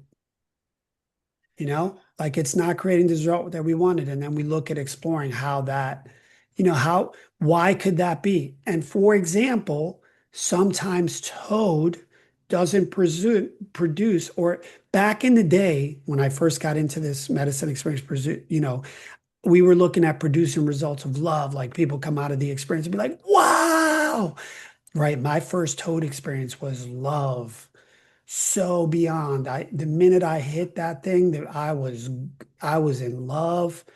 The conversations I was having before that was this as good as my life's gonna get. Other people aren't listening anymore. They have to raise the level of their communications. And all of a sudden I go do Toad and I see, wow, how small I've been playing. And it was me that had to raise the level of my communications. And leading with love was powerful. I'm not talking about leading with love like, hey, we're cool, we're flat. No, I'm talking about leading with love, like being straight, courageous in communication, upfront, honest, Mm. sharing what I want and need, looking what. So, that's what I got like from the first time I did Toad. And so a lot of times, like that's what I wish for everyone, right? Dude, it But sounds like sometimes they don't all get it like that. You didn't get it like that. I got it on LSD, man. I had my first LSD trip. I'm like, oh, life is so beautiful, dude. Dude, Yeah, complete 180. So, yeah. and then I'm like, dang, LSD is produced in a laboratory. So I guess I've been a big farm all along. So, but anyway, right? One of the things that I've learned inside of this is the language that I use when people come out of their experience, right? What I'm clear about is regardless of how people experience love and the way I experience love, what I'm clear about is they experience non-duality. You And are what I'm clear, irresponsible with what you're doing. yeah, what I'm clear about is that their interpretation of love has expanded beyond, and they got to figure and sort it all out. So, I think what matters, right, again, it's simply looking at instead of me saying, "Oh man, BP," it's you're resisting the medicine, like you're the problem, right? It's really more about um, you have an interpretation of the experience, Yeah. right? It's coming out. I used to be like, "Oh, the medicine didn't do what I wanted it to," right? That I mean, that's kind of how I thought about it for a moment. And now I'm like, no, no, the medicine, toad medicine did exactly what that person needed to see and reveal. Right. So it's just me changing language, right? It's just me using language that empowers me and empowers the other person to be with them inside this thing versus like them being at the effect of it. Like they're like we said, treatment resistant depression can sound like it's the person somehow refusing to respond. Well, Right. it's So yeah. that's kind of what I was talking about in this segment, right? You know, is the person treatment resistance? Did the treatment fail? Well, Like, it's similar to attention hyperactivity, like the disorder, ADD. uh, ADHD, OCD, all these disorders. So deficit hyperactivity disorders, calling it a disorder automatically puts it in like there's a problem with you, you're an issue, Or right? how people definitely interpret that for sure, right? So like, Yes, y- yeah. maybe it's just a label that they use medically, right? Hey, treatment-resistant depression means don't give this guy SSRIs, don't offer them SNRIs anymore, don't offer them, it just doesn't work, right? Like, do not prescribe this medication to them. It does not work. If anything, right? Like, that's a responsibility, like they could use it. But anyway, we're just talking about like language and what that means and what that could mean. Um, and then simply how that label might change, how we use that particular conversation. Someone that does toad medicine, right? I have an experience too that I'm like, shit, they resisted the toad. I have thought that. I thought, they went in there with an intention. They went in there with like they want to see God. They went in there like specifically. It doesn't work like that. You have to surrender to the toad. You can't have any expectations because that experience is going to be left up to interpretation. And it's very profound. It's unexplainable for people. So, when they come back, we talk about not intellectualizing it, just being with it, surrendering to it, and then keeping a simple model with personal responsibility, right? Like they self-generated all of it. And if anything, here's a guide to live by. Give up your opinions and judgments, you know, let go of the past, let go of conversations that don't serve you. You know, how can you be fully self-expressed, freely? What do you have to give up? What's in the way? Things like that, to support people because that's really the biggest thing I notice inside of all this is language and how important it is, right? To support people in whatever they're up to for their healing process, right? Whether it's pharma, it's medicine, or it's in the sacred space, language matters. There were language. Could you say language? Can we make it visible? Like what makes, like, is there a visible language? Does that make Yeah, sense? like so for example, right? Like let's just say I serve someone the medicine and they come back and they're like, "Oh man, I don't know why I did that. It's so weird." Like uh I don't understand like, why am I in the light and why am I in the shadow? Like why can I be this way with my wife or, what I really don't like my wife or whatever the case is, the things that they might say. Or they're just left in a place where they don't see a way out. They saw something, they saw a way of being that doesn't serve their life, but they do not see a way of action around it. So then they hold on to that way of being, right? So now that particular person that I can clearly see after a toad, for a thought and for a moment there, I think to myself, oh, it didn't work. And so then I put a label on that person, right? Like they're resistant or their ego didn't let go or they just didn't let go or they went in there with attentions and things like that. I don't any longer do that. What I'm clear about is when they inhale that medicine went to work and it revealed exactly what they needed to see, hear, or do, or at least one thing for them to be with. That if they were to be with that and move through it, would result in a little more lightness and joy and effectiveness in their life, right? So now, in terms of language, I've given up that language, Mm. right? And I move into different language, a different way of being, right? So we were just looking at like how in the pharmaceutical in the medical industry, right, just using language can impact another human being. So it goes far along. So that's why I think all of it is sacred. When you come into the medicine, get in the medicine, come out of the medicine. Language is important because it gives people freedom and access. You know, one is a different paradigm. One is like something's wrong with you and we got to figure that out. Or the other one is like, hey, nothing's wrong with you, man. You just got to work through some energetic states that don't serve you properly, right? We could change the lens a tiny little bit, right? So, yeah. So when the medication doesn't work, why does a person receive a label, right? And that's what treatment resistance depression is, right? Is that what they're calling it? And that's just what pharma is using it for. So hopefully people that have it just really get that SSRIs, SNRIs, SARIs, other medications, they have compounds in them that just challenge the body neurologically, physiologically, have side effects. It doesn't always work as well. And maybe a lot of that is because, it's not all dialed in together, right? Like you're feeding yourself this application, and then what are the conversations that support it and surround it? And maybe that's where pharma and medicine fall short, you know? And I'm sure that's where it falls short in sacred experiences too, right? Because I hear it a lot. People go and do these experiences, but they have no pre or post integration. They're left to their own devices, YouTube, their friends. And trust me, some of that stuff's unexplainable. You need people around to guide you or support you, people that have done it and that make sense of it and aren't too esoteric, you know? So again, the lens I look at everything is you self-generate it, and how does this impact your leadership and performance around your family, your friends, your lives, your livelihood, you know? But anyway, but man, this is all inside of the world of healing, brother, right? And so what does pharma call healing? What does pharma call healing? Man, I don't know. Yeah, what does pharmacal healing is like? Is it reducing symptoms? Is reducing symptoms like the same as healing?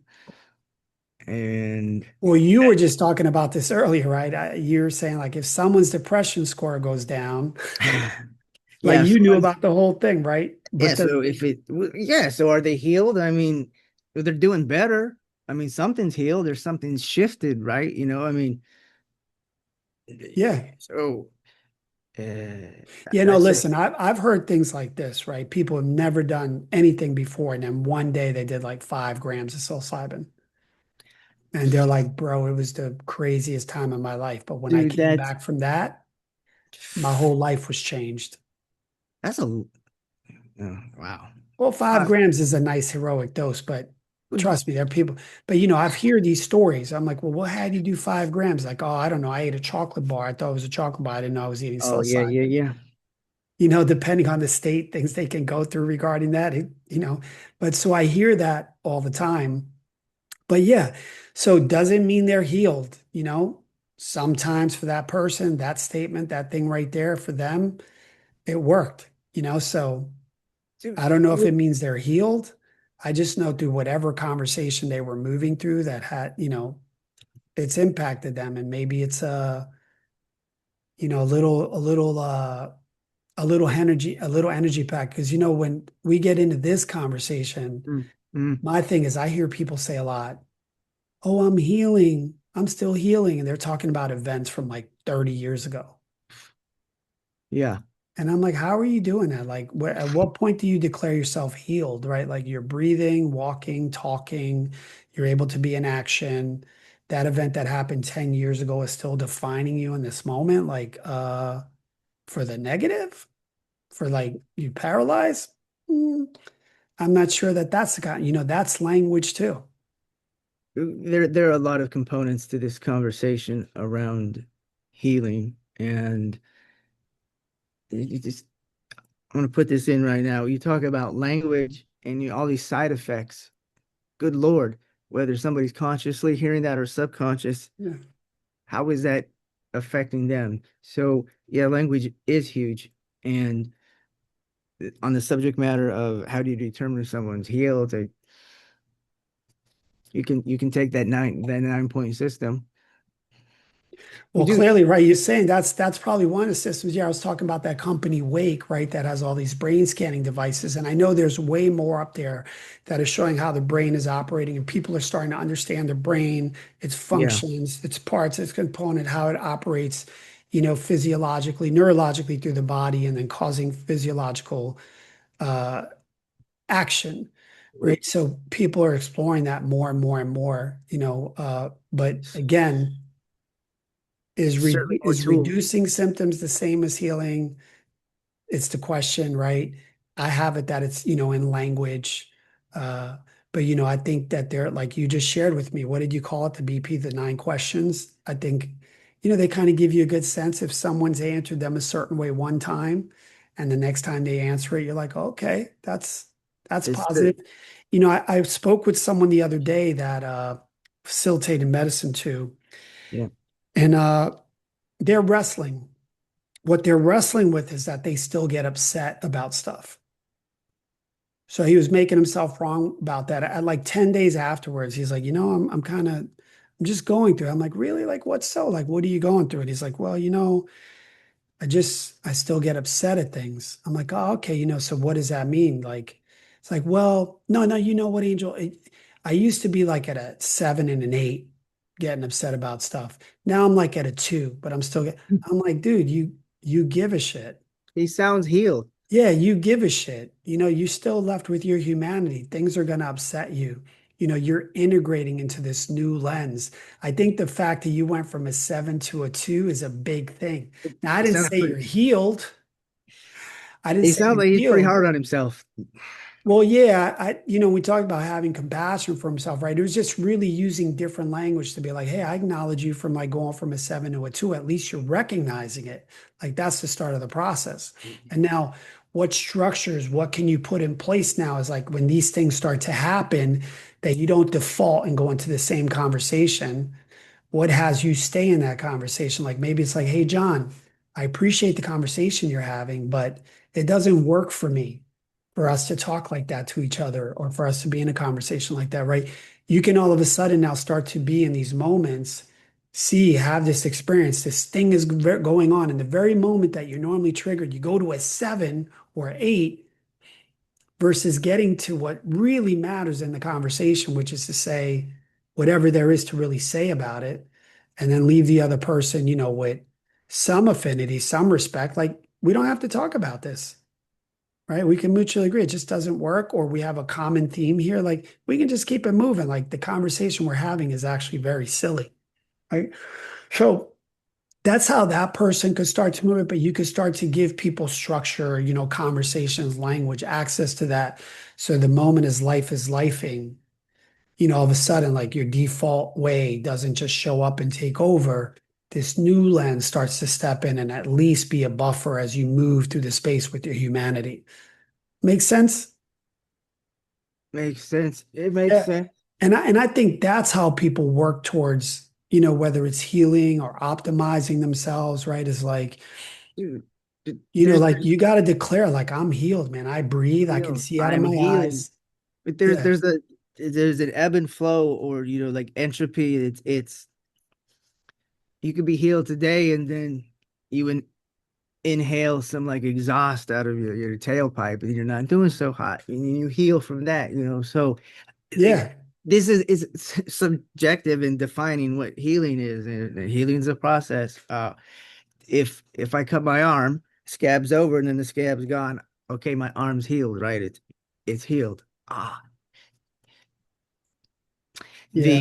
The your friend, if he goes from a 7 and 8 down to a 2, I would definitely say that's improvement. If he was doing the if he was doing the patient health questionnaire 9, he's sure made some improvements. And so Yeah. He'd be making some improvement, but in his experiences, right? Like that one time defines all so the other moments, right? But that's a normal way of us responding to things, right? And then you got to look at it and be like, oh shit, okay, well, things okay. happen. Like he's human.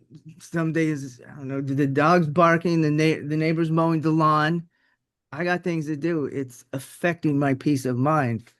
Do that may be an extreme abstract example, yet there's going to be an up and a down. So if he's healing from, I don't know, some anger management is what's going on, maybe, or just high Yeah. blood pressure. Yeah, Well, look, dude, so coming back, right? So we could explore like different conversations here, right? And being like, you think about what can clinical research do, right? Depressive symptoms, you just brought that up, right? Mood, sleep, energy. You can start to distinguish suicidal thinking, right? People's ability to function, ADHD, like, people's response rates. You can in real time, do these things and like see response rates where they know remission rates, if people are, they have all that. they got durations of improvement.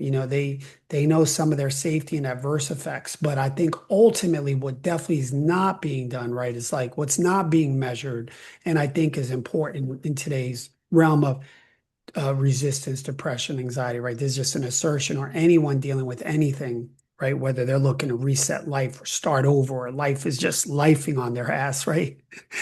Right. There's still not purpose isn't being measured, belonging, intimacy, trust, those are other conversations, shame, forgiveness, are people connected? Are they being responsible? Is there integrity in this person's life? What's the relationship like to their history? Right? Do they see a future worth living into? Right? Has their communication changed? Right? Where do they experience themselves, differently? That's generally more, that's the realm that I play in, right? Yeah. That's the realm like where pharma Mm. is or the clinical research is saying, hey, yeah, all that's you, man. All that's yours. All of it is yours. All of it. I mean, this is language and thinking. So Yeah. does medication cure depression or manage it? So if a symptom goes away, what else matters? And what does healing look like beyond a clinical score, right? Like that health questionnaire nine. So could someone could someone feel better, but still live like the same destructive life, Or could someone's life improve even if their depression score does not change that much? I mean, like who gets to define this success? Yeah. Yeah, no, So well, I think that's what matters, right? Like managing it and getting there, like that all takes something, right? So again, here we are, moving into a world where what I know, right, in sacred experiences, I know all the difference that it's made, and the thousands of people that I've worked with, their community, like I can see and understand the difference and see like what it's given them relief to, right? So I think that's what matters, man. However, I've said it in a lot of ways, right? Relief matters, bro. yeah, Period. However people get it, like I said, my brother-in-law, yeah. who maybe if someone Mm, looked at his life would be like, well, man, that's pretty challenging, what he's going through in terms of family, kids growing up and, things like that. And here he is happier than ever. And he's on, pharmaceutical medications. And the experience maybe you get a little bit is he's a little numb, he's a little mm. disconnected and maybe this is as good as life gets. I don't know, right? Like that's just me asserting because, Could have an extreme amount of because dopamine running through it. yeah, yeah, because my wife wants him to do Toad, right? She's like, oh my God, do Toad, and it'll just cure so many things in your life. Like shit will go away that you'll never know. And I always say to her, I'm like, honey, that's great that that's what you offer to people, but that's not exactly how the conversation should be, right? But I get it. Her commitment is like, dude, you hit Toad, you're in for a surprise, man, Mm. and you're going to see something and what she really believes is the impact that it's going to have on another human being, right? But again, I don't minimize the relief, when someone's been suffering, right? If they're getting it through pharmaceuticals, good for them. If Mm. they're getting it through, some synthetic responsible way, good for them. If they went and found it in a gray space, and they went in informed consent, and they did it, and it happens to be the most incredible thing that they ever did, good for them, if that's what they got and, however they got there. So relief matters. So, the psychedelic experience might just be the opening for them to like start to look at everything differently, start to look at the plant-based medicine, start to look at what now? I did this, like what now? Oh, well, right now, man, you should go surround yourself in a community Mm. that's consistent with, what you're up to, support you, be in conversations that support you. For some people, it's finding faith in God, for some people, it's just getting, some people it's just loving their family again, and that's all they need, Loving right? themselves.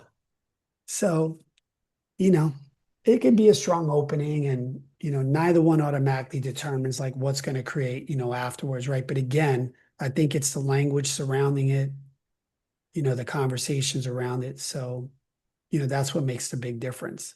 So if the medicine changes how someone feels, but nothing changes in how they live, what has actually been treated would be the next question. And this is where the conversation moves beyond the molecule. Yeah. Yeah. Right.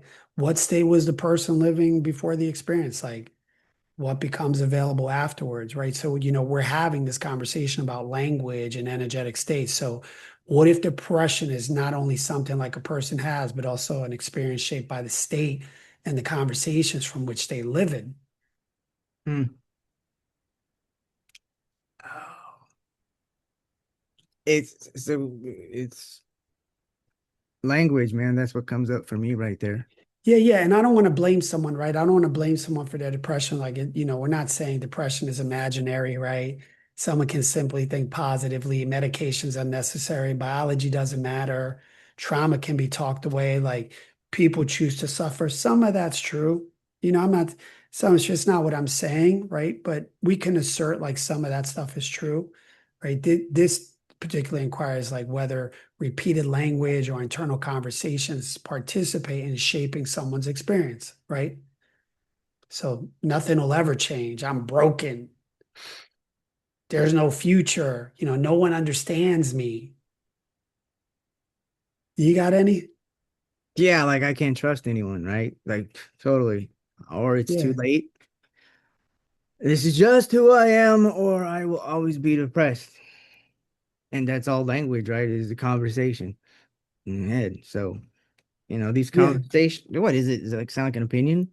I may not feel like one, or it Yeah. may So, not. so, I think there's a conversation, right? Like they might not feel like opinions, right? They kind of feel like reality to some people, some of this stuff, right? People could be living from resignation, fear, shame. Man, I just did an experience in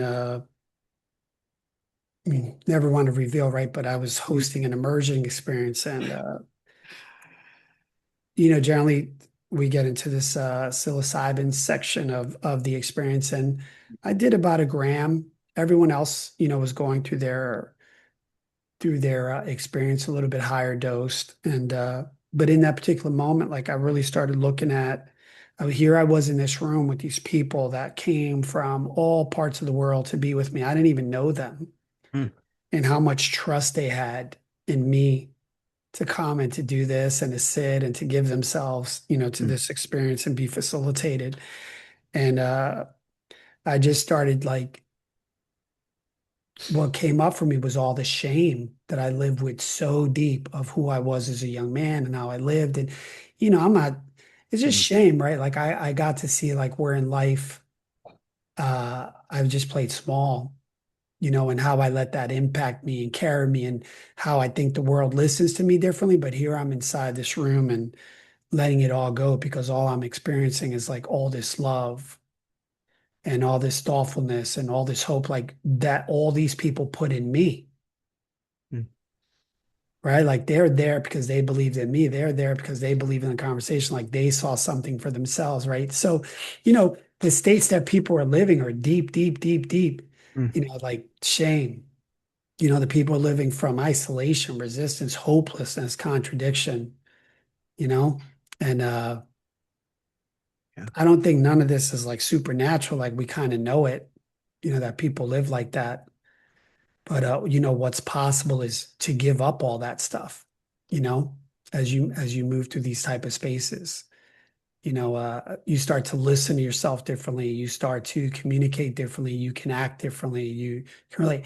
And I just got that, a little bit of that was like just being under psilocybin for a moment there, surrendering to those deep, deep energetic conversations that were coming through. And then I was able just to process it, like not be at the effect of my shame. Because when I'm at the effect of my shame, I play small, Shit, right? you That's know? And when I'm not at the effect of my shame, right? And how I get there is again through language, through structures, right? To be like, hey, those events happen. They don't define me today, this moment, this life, this moment. I can be different. I can choose to, be different. Right. So, people have described all kind of things, from what states they come from. And so, but again, I don't take any of it lightly, with working with people, but like these are definitely energetic states that, people could be living from. I know I live from some of them. Do you have any energetic states you think you live from? Yeah, uh, lots. I mean, we're talking about energetic states, connection, dignity, possibility, like states, you know, up and down states, man. So vitality, that's a state, right? Vitality is a state. Oh, the state of flow, dude, being in the zone, bro. Well, those are good states, right? To be in a state of vitality and a state of flow, right? But they're positive states. Those are Yeah. like those are really places that, you could share and be with other people. Like they help, right? They take you out of resignation. They take you out of fear, right? Those are the new paradigms of communication, right? So that's what's possible. It's like, we're talking about the energetic states that people come into this and what's to be managed. Like if people are going to Eli Lilly, right? And they're being, treated for what is it? Anti-depression resistance. What is it again? Treatment resistance depression, right? All of a sudden it's like, oh no, bro, hold on. This person has tons and tons and tons of shame. Dude, yeah. This person has tons and tons and tons of hopelessness, right? It's, This person contradicts everything. yeah, dude, it sounds entropy, contracting, like contraction, Yeah. shriveling, like shriveling up, man. Mm. So, I don't think I'm saying like people talk themselves into depression. I think language is really important. And I No, think that, I think people do talk themselves into depression. well, I think we don't know it. I think you're right, right? There's a truth to that. Not that, but it's like it's the language we know. It's all that we know. It's only when we get into another conversation do we get to bring new language into that conversation. They'll be like, you know what? I go through some depressed states, man, because I care. I want love and I've squandered love and shit makes me Mm, mm, sad. mm.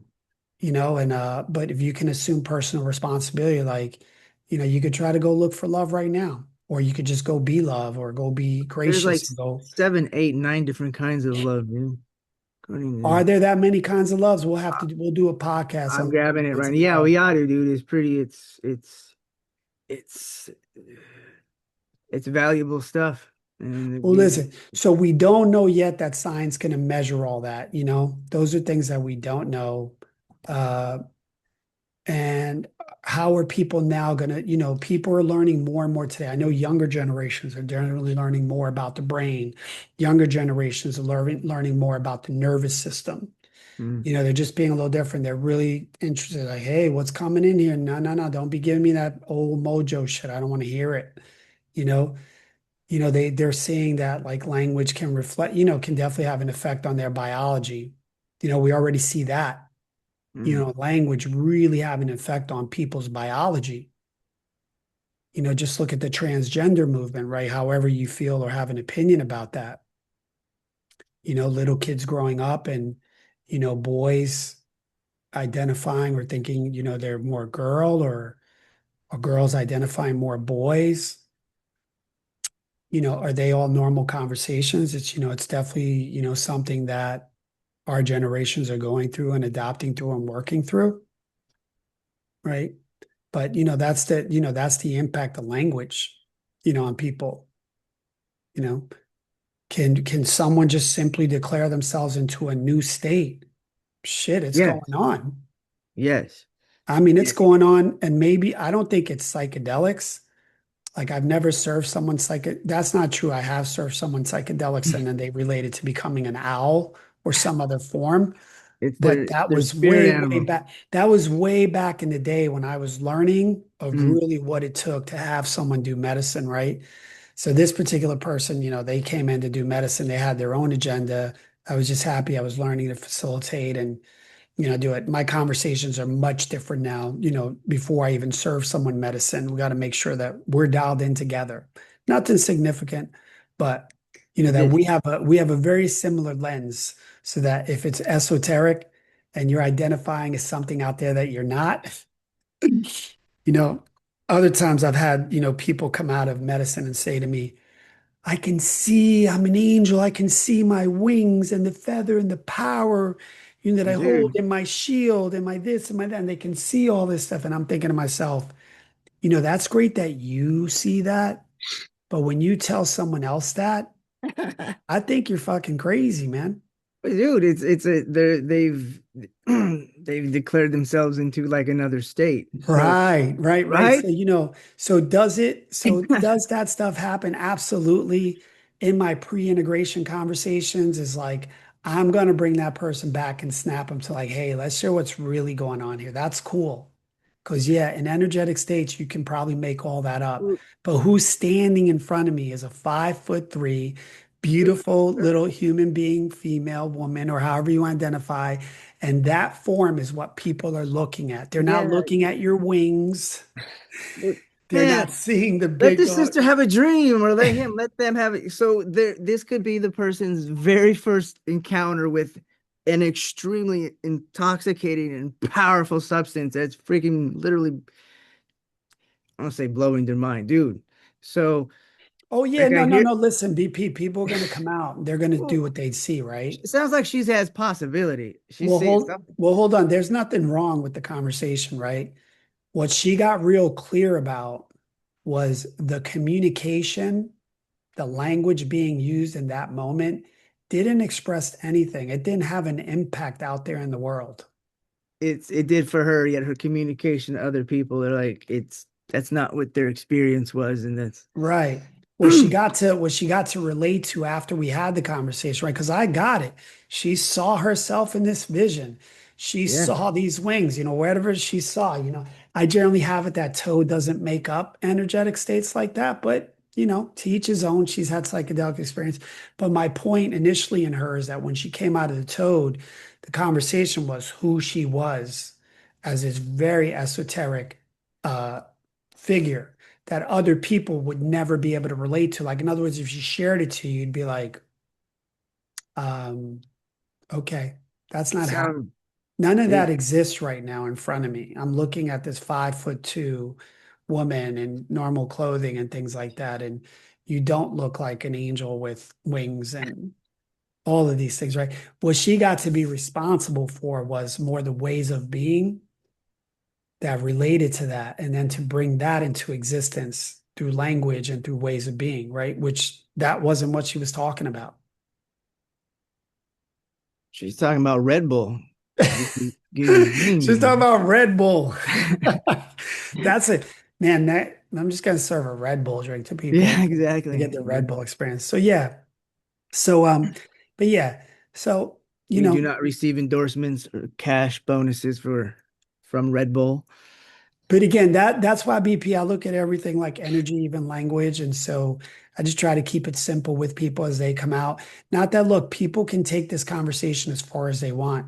A responsibility that I hold deeply to, when facilitating medicine. And again, the conversation we're having about pharma applications or how these applications get into the world is that I hold deeply the experience that pre-integration, the facilitation, and the post-integration, that people are left with informed consent, they're grounded, and then how they move into these other modalities, these other dimensional conversations, how they get it's for them to get there too, but to be responsible for, right? And then as far as I'm concerned, they're handed off into life and I'm comfortable and I feel great and I feel like I've provided a full service, to that person and always available.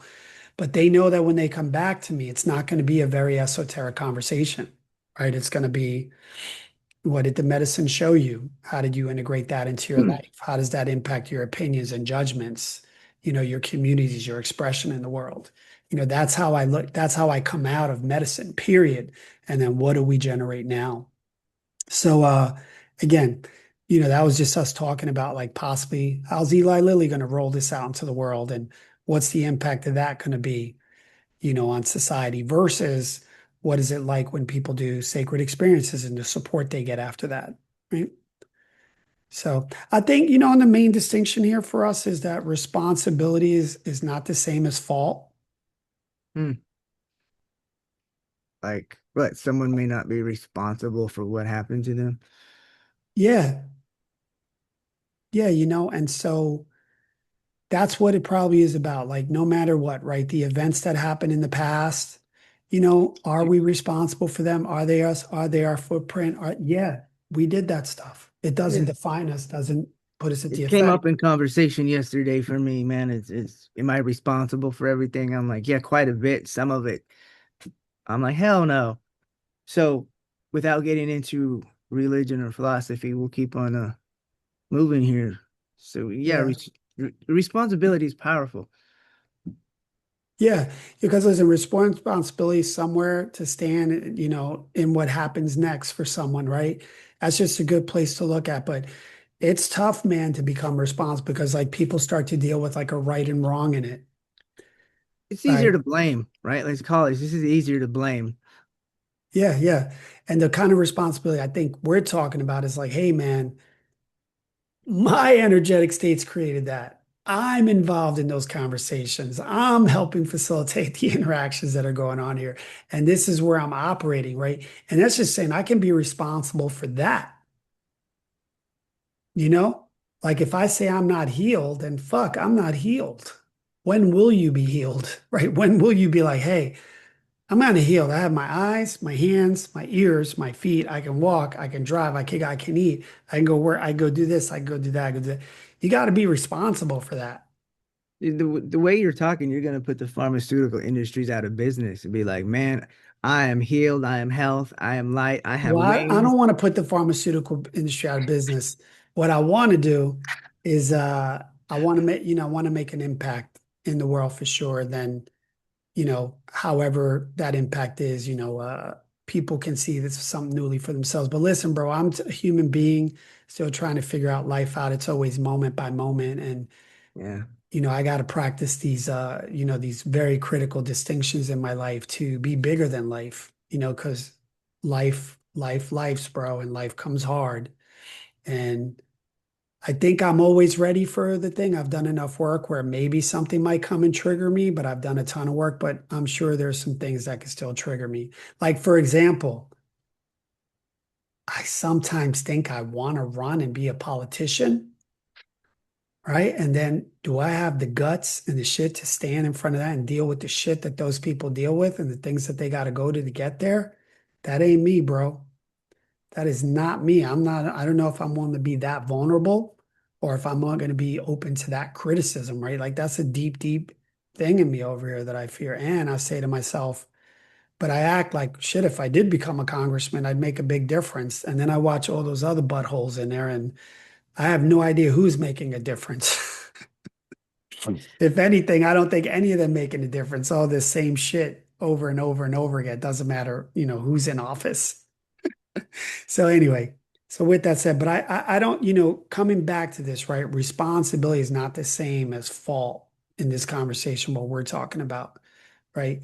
Someone may not be responsible for what happened to them, but restoring responsibility can give them somewhere to stand in what happens next, right? Like being responsible is like you could ask for support. You could just tell the truth, you know? You might Good. you might examine the conversation right now that you're having that could be shaping your life, right? Like what do you see? I mean, people could take medication responsibly, right? That's a key word. Yeah. Responsible. Yeah, That so people could go repair that's relationships. Like we're responsible for that shit, creating community, things like that, changing our environments. Like we're responsible for stuff participating like that. in therapy. Some You got to be responsible for that shit too. You know with how you part. I the right work, I was group. sharing with you earlier, I work with veterans, right? And I hear the stories how they go through all these protocols. And then one of the big things, like, so they're doing these therapies and they show up and they're just going through the therapy. Like something's wrong with them and this shit's not going to fix them. It's not going to heal them. So they just kind of go through it. Then they do Toad. And then boom, all of a sudden, that therapeutic conversation, they have new access to it Yep. now. That Yep. therapeutic conversation is moving ontologically in language and starting to support them neurologically, physiologically, because now it's making sense. Now the conversation is starting to open up. So the lens of the toe just gives them a newness to be like, hey, this conversation is organized to help you break through whatever it is you're trying to break through to. To the So other that's a lot side. of feedback. That's a lot of feedback that I get. And then, Yeah. and I've gotten mixed feedback, like I shared with you about the ketamine, right? Where veterans were using the ketamine as escapism. And now when they're going to these ketamine therapies and they're reduced, they now see them as an opportunity to work through conversations versus escapism. So it's just much more beneficial, right? And I think that's someone that starts to understand, they start to assume like personal responsibility, you know? One of the things after like Toad in my life, in my experience that I learned was that my relationship to cannabis. I started smoking cannabis a lot in 2018, 2019, because my knees were killing me, man. And it's like, oh, smoke cannabis, it'll help with the pain. Well, cannabis came for me was escapism, just to get away, not just from the physical pain, but then all the shame, right? What's All the not good enough, what's the shame for? all the issues in my wife, our relationship, politics, From shit smoking didn't, man, weed, this is what COVID, came up? huh? From smoking weed, this is what came up? No, no, no. I would smoke weed to get away from all that stuff, I. You know, right?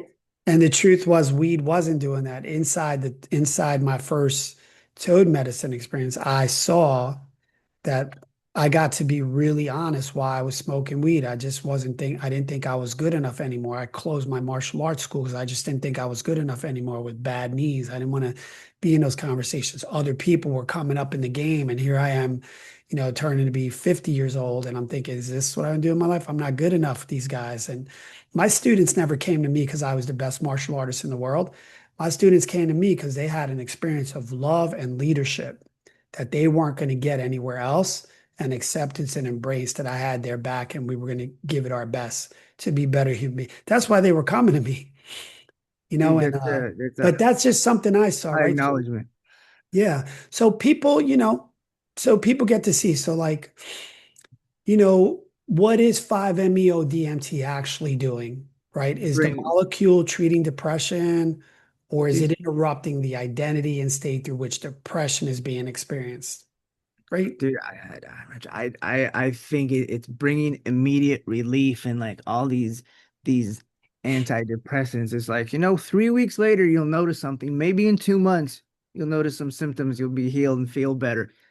Man, you hit some of the psychedelic and it's like, feel better today. Well, listen, bro. I mean, I can I tell mean, in you, the world of I want it now. yeah, I can tell you in the world of Bufo sacred experiences for sure, right? There is a quick interruption of the ordinary identity. I mean, it's fast, right?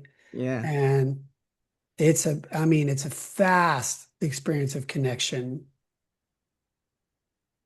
fast. I mean, to the universe, for some people, the spiritual realm, God, whatever that means to anyone, to everyone, right? It's very unique, however people relate to it. But definitely, 5-MeO-DMT is interrupting fast, right? Or definitely inserting. And Do not it drink and ingest. And well, do not I don't drive. Do know if not you drive and can. ingest. Yeah. Well, you can ingest, right, DMT Don't be through the body. driving though, man. Oh yeah, no, you ain't doing any of that This stuff. is where it's like completely not a recreational drug, and they have it scheduled What? schedule one. It's like, why is this schedule one? It's like, Yeah, no, you're definitely not driving and doing Bufo, even though the experience of Bufo is it's a driving force. You might have the driving experience. force, right? Be on the You, bus, just not the one behind the wheel. when you inhale that medicine, the one thing I'm certain of is that people enter, a state of non-duality, right? But the experiences of as soon as you inhale, as you're inhaling this through your mouth, this massive amount of light and energy starts to move through you, and then all of a sudden it's like boom, boom, boom, boom, boom, boom, boom, and then right, people have called it a supernova.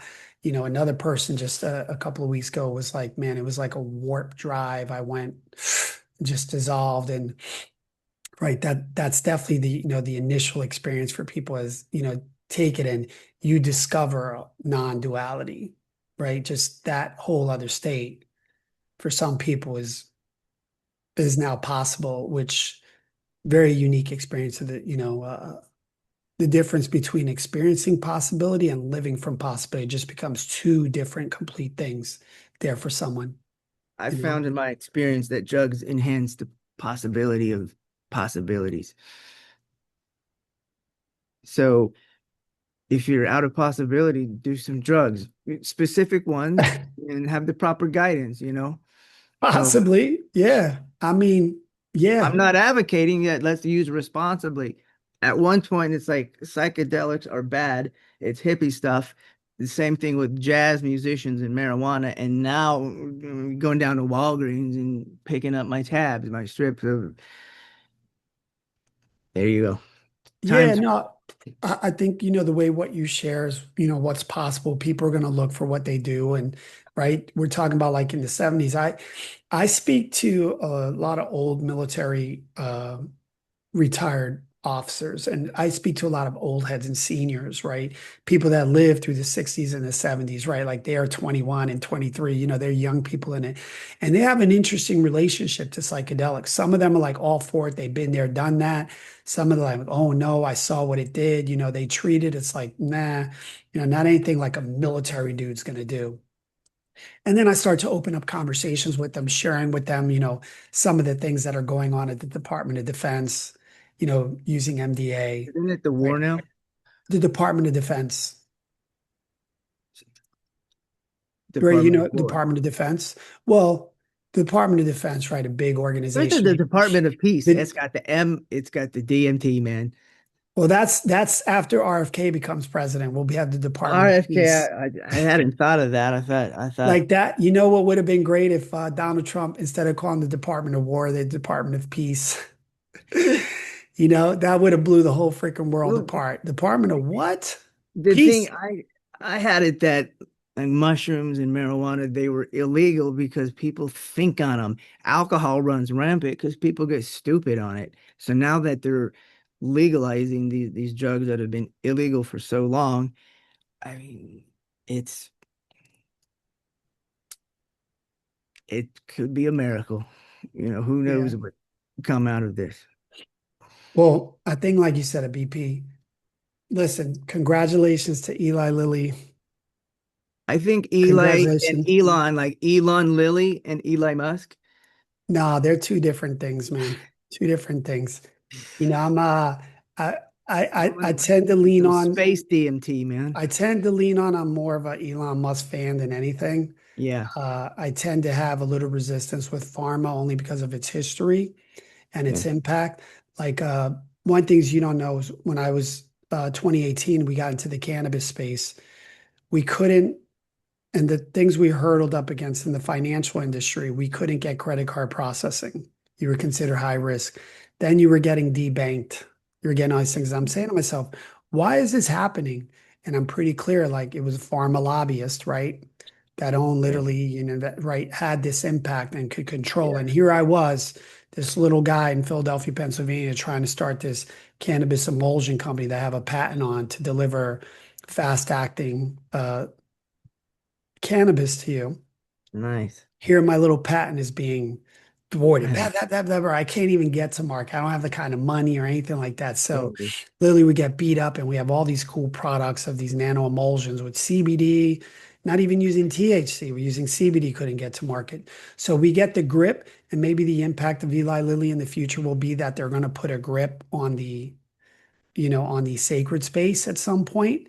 It's possible that at some point Mexico could follow suit like Africa, from what I understand, is Oh, Africa dude, stated that the dude, molecule, the that's a natural iboga, resource. yeah, the Natural iboga resource. molecule will become a natural resource for Africa and only be, and maybe Africa's going to cure the world. Maybe Wakanda is right there and it's in the freaking iboga retreats.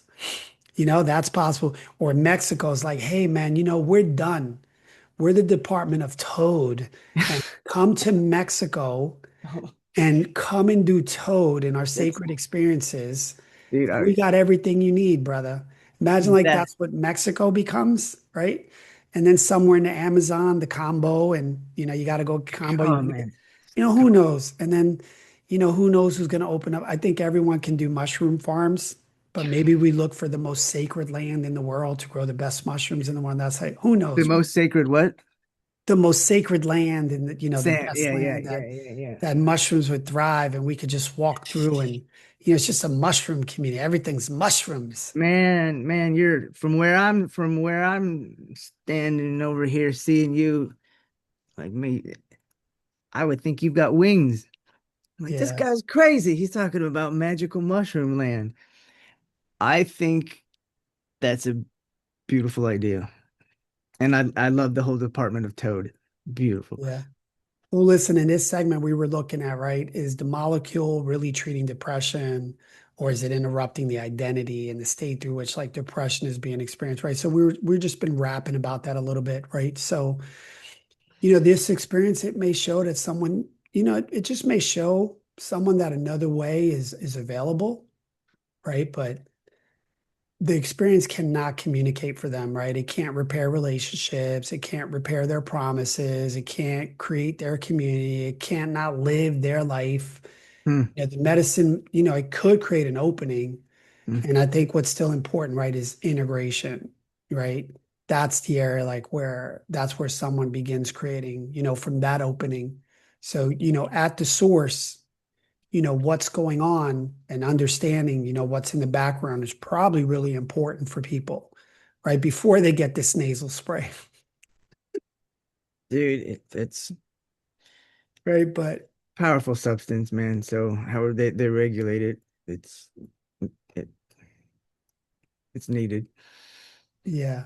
So, I think the next thing will be like after these careers and people do this, right? So if someone experiences a different reality, but returns right back to the same condition, the same identity, same environment, how long can the new state remain available? To me, it's like a minute.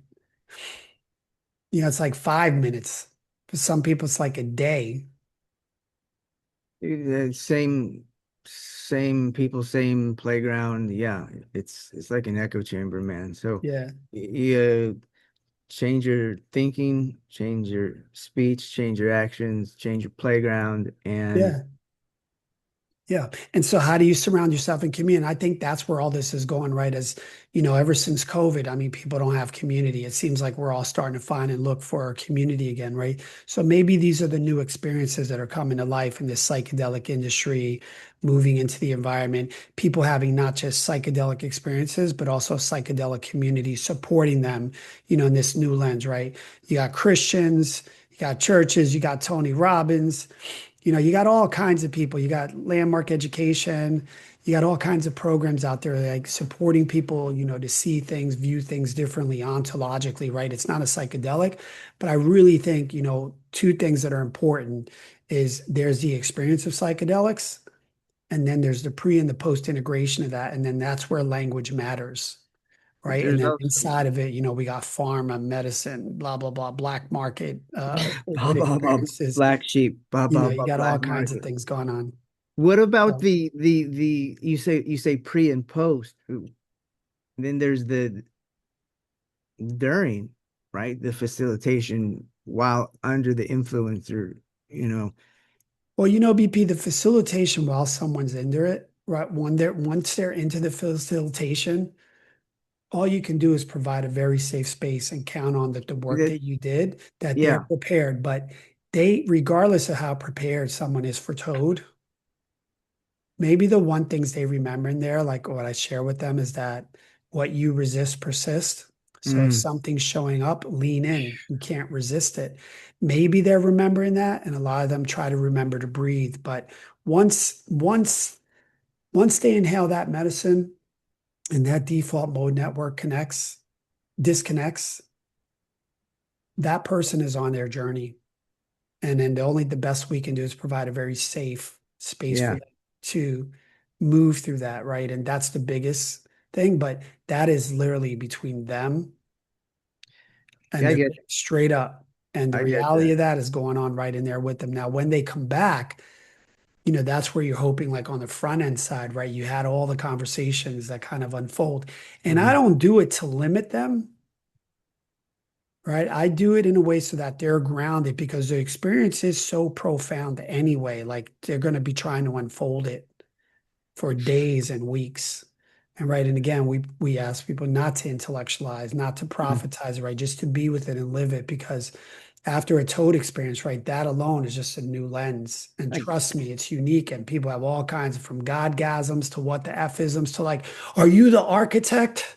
are you the Right, for the architect? movie The Matrix, was everything they believed to be true was totally like expanded, and now they're sorting themselves out. Some people come back really sad because they saw a way of being that's impacted their whole life.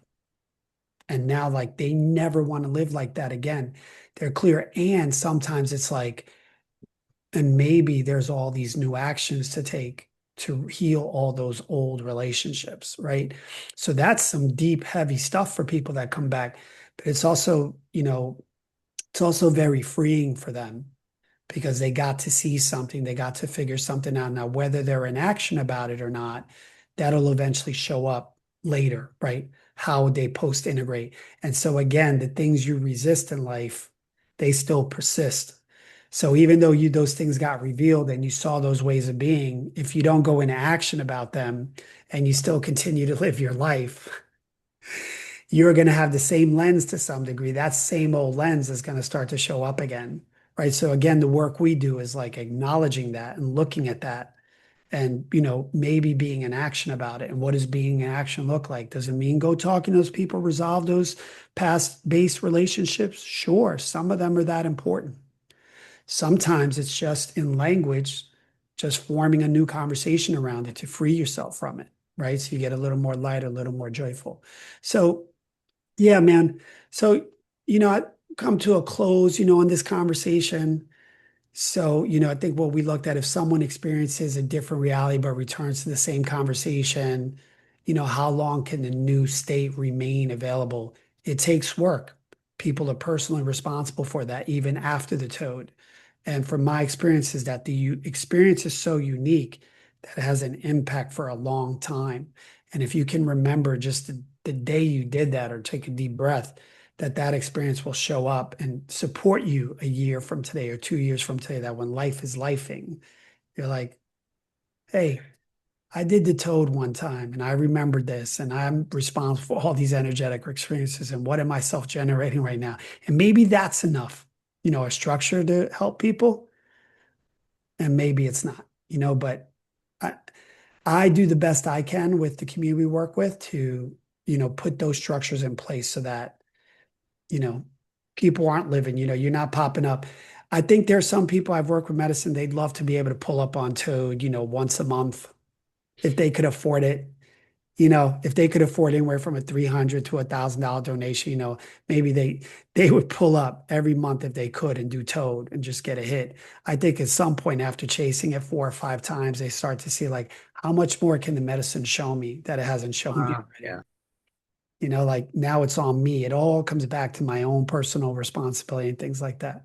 All right. So BP, as we close this thing up now. So do you see the Eli Lilly acquisition as good news or bad news?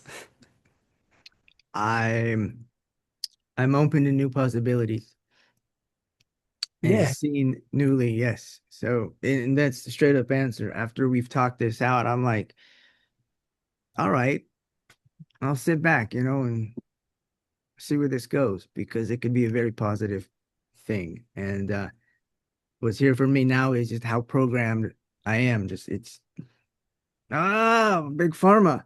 You're like, all right, chill out, relax. Of course, it's business, yet let's look at a bigger picture here. Let's stand back a little further. Yeah. No, man, I see enormous opportunity, also enormous responsibility. If this gives people like who are suffering just a little bit of relief, I think it matters, right? If it helps science understand more about depression, which everyone's doing that, Hmm. absolutely. Um, but if we believe like in the molecule alone in transformation, then that's where we miss the human being side of it, right? Then pharma they may understand dosage, delivery, safety, efficacy, and clinical outcomes, right?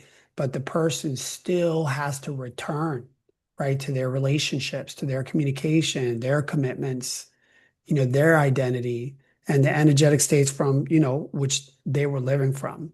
So, it's a big responsibility. So Is Eli Lilly acquiring a new treatment for depression, or are they acquiring a molecule capable of interrupting the reality through which depression is being experienced? Right. And if that reality is interrupted, who helps the person create comes what's next. So, with that said, science can measure change. The Black Glasses podcast asks, what does a person create from it? So, with that said, everyone, thank you for being with Brian and I today in this conversation. If you have any questions, comments, you can text us or email us. How does it work on this YouTube stuff, Brian, You if can, people want to yeah, interact? leave a comment, and we will we will see it. So yeah, you can contact us, the comments, and then in the description, there will be some links, so as far as email and some other avenues that you can reach us at, and uh, ready to continue the conversation that we've had here today, because there are questions we've answered, there are questions that have come up, and check out the description, check out the links. We want to Yeah, hear we're from you. we're just we're just two guys bringing a new lens to it, you know. So we look forward to you guys being with us on the next one, and we'll see you on the next episode. Bye, everyone.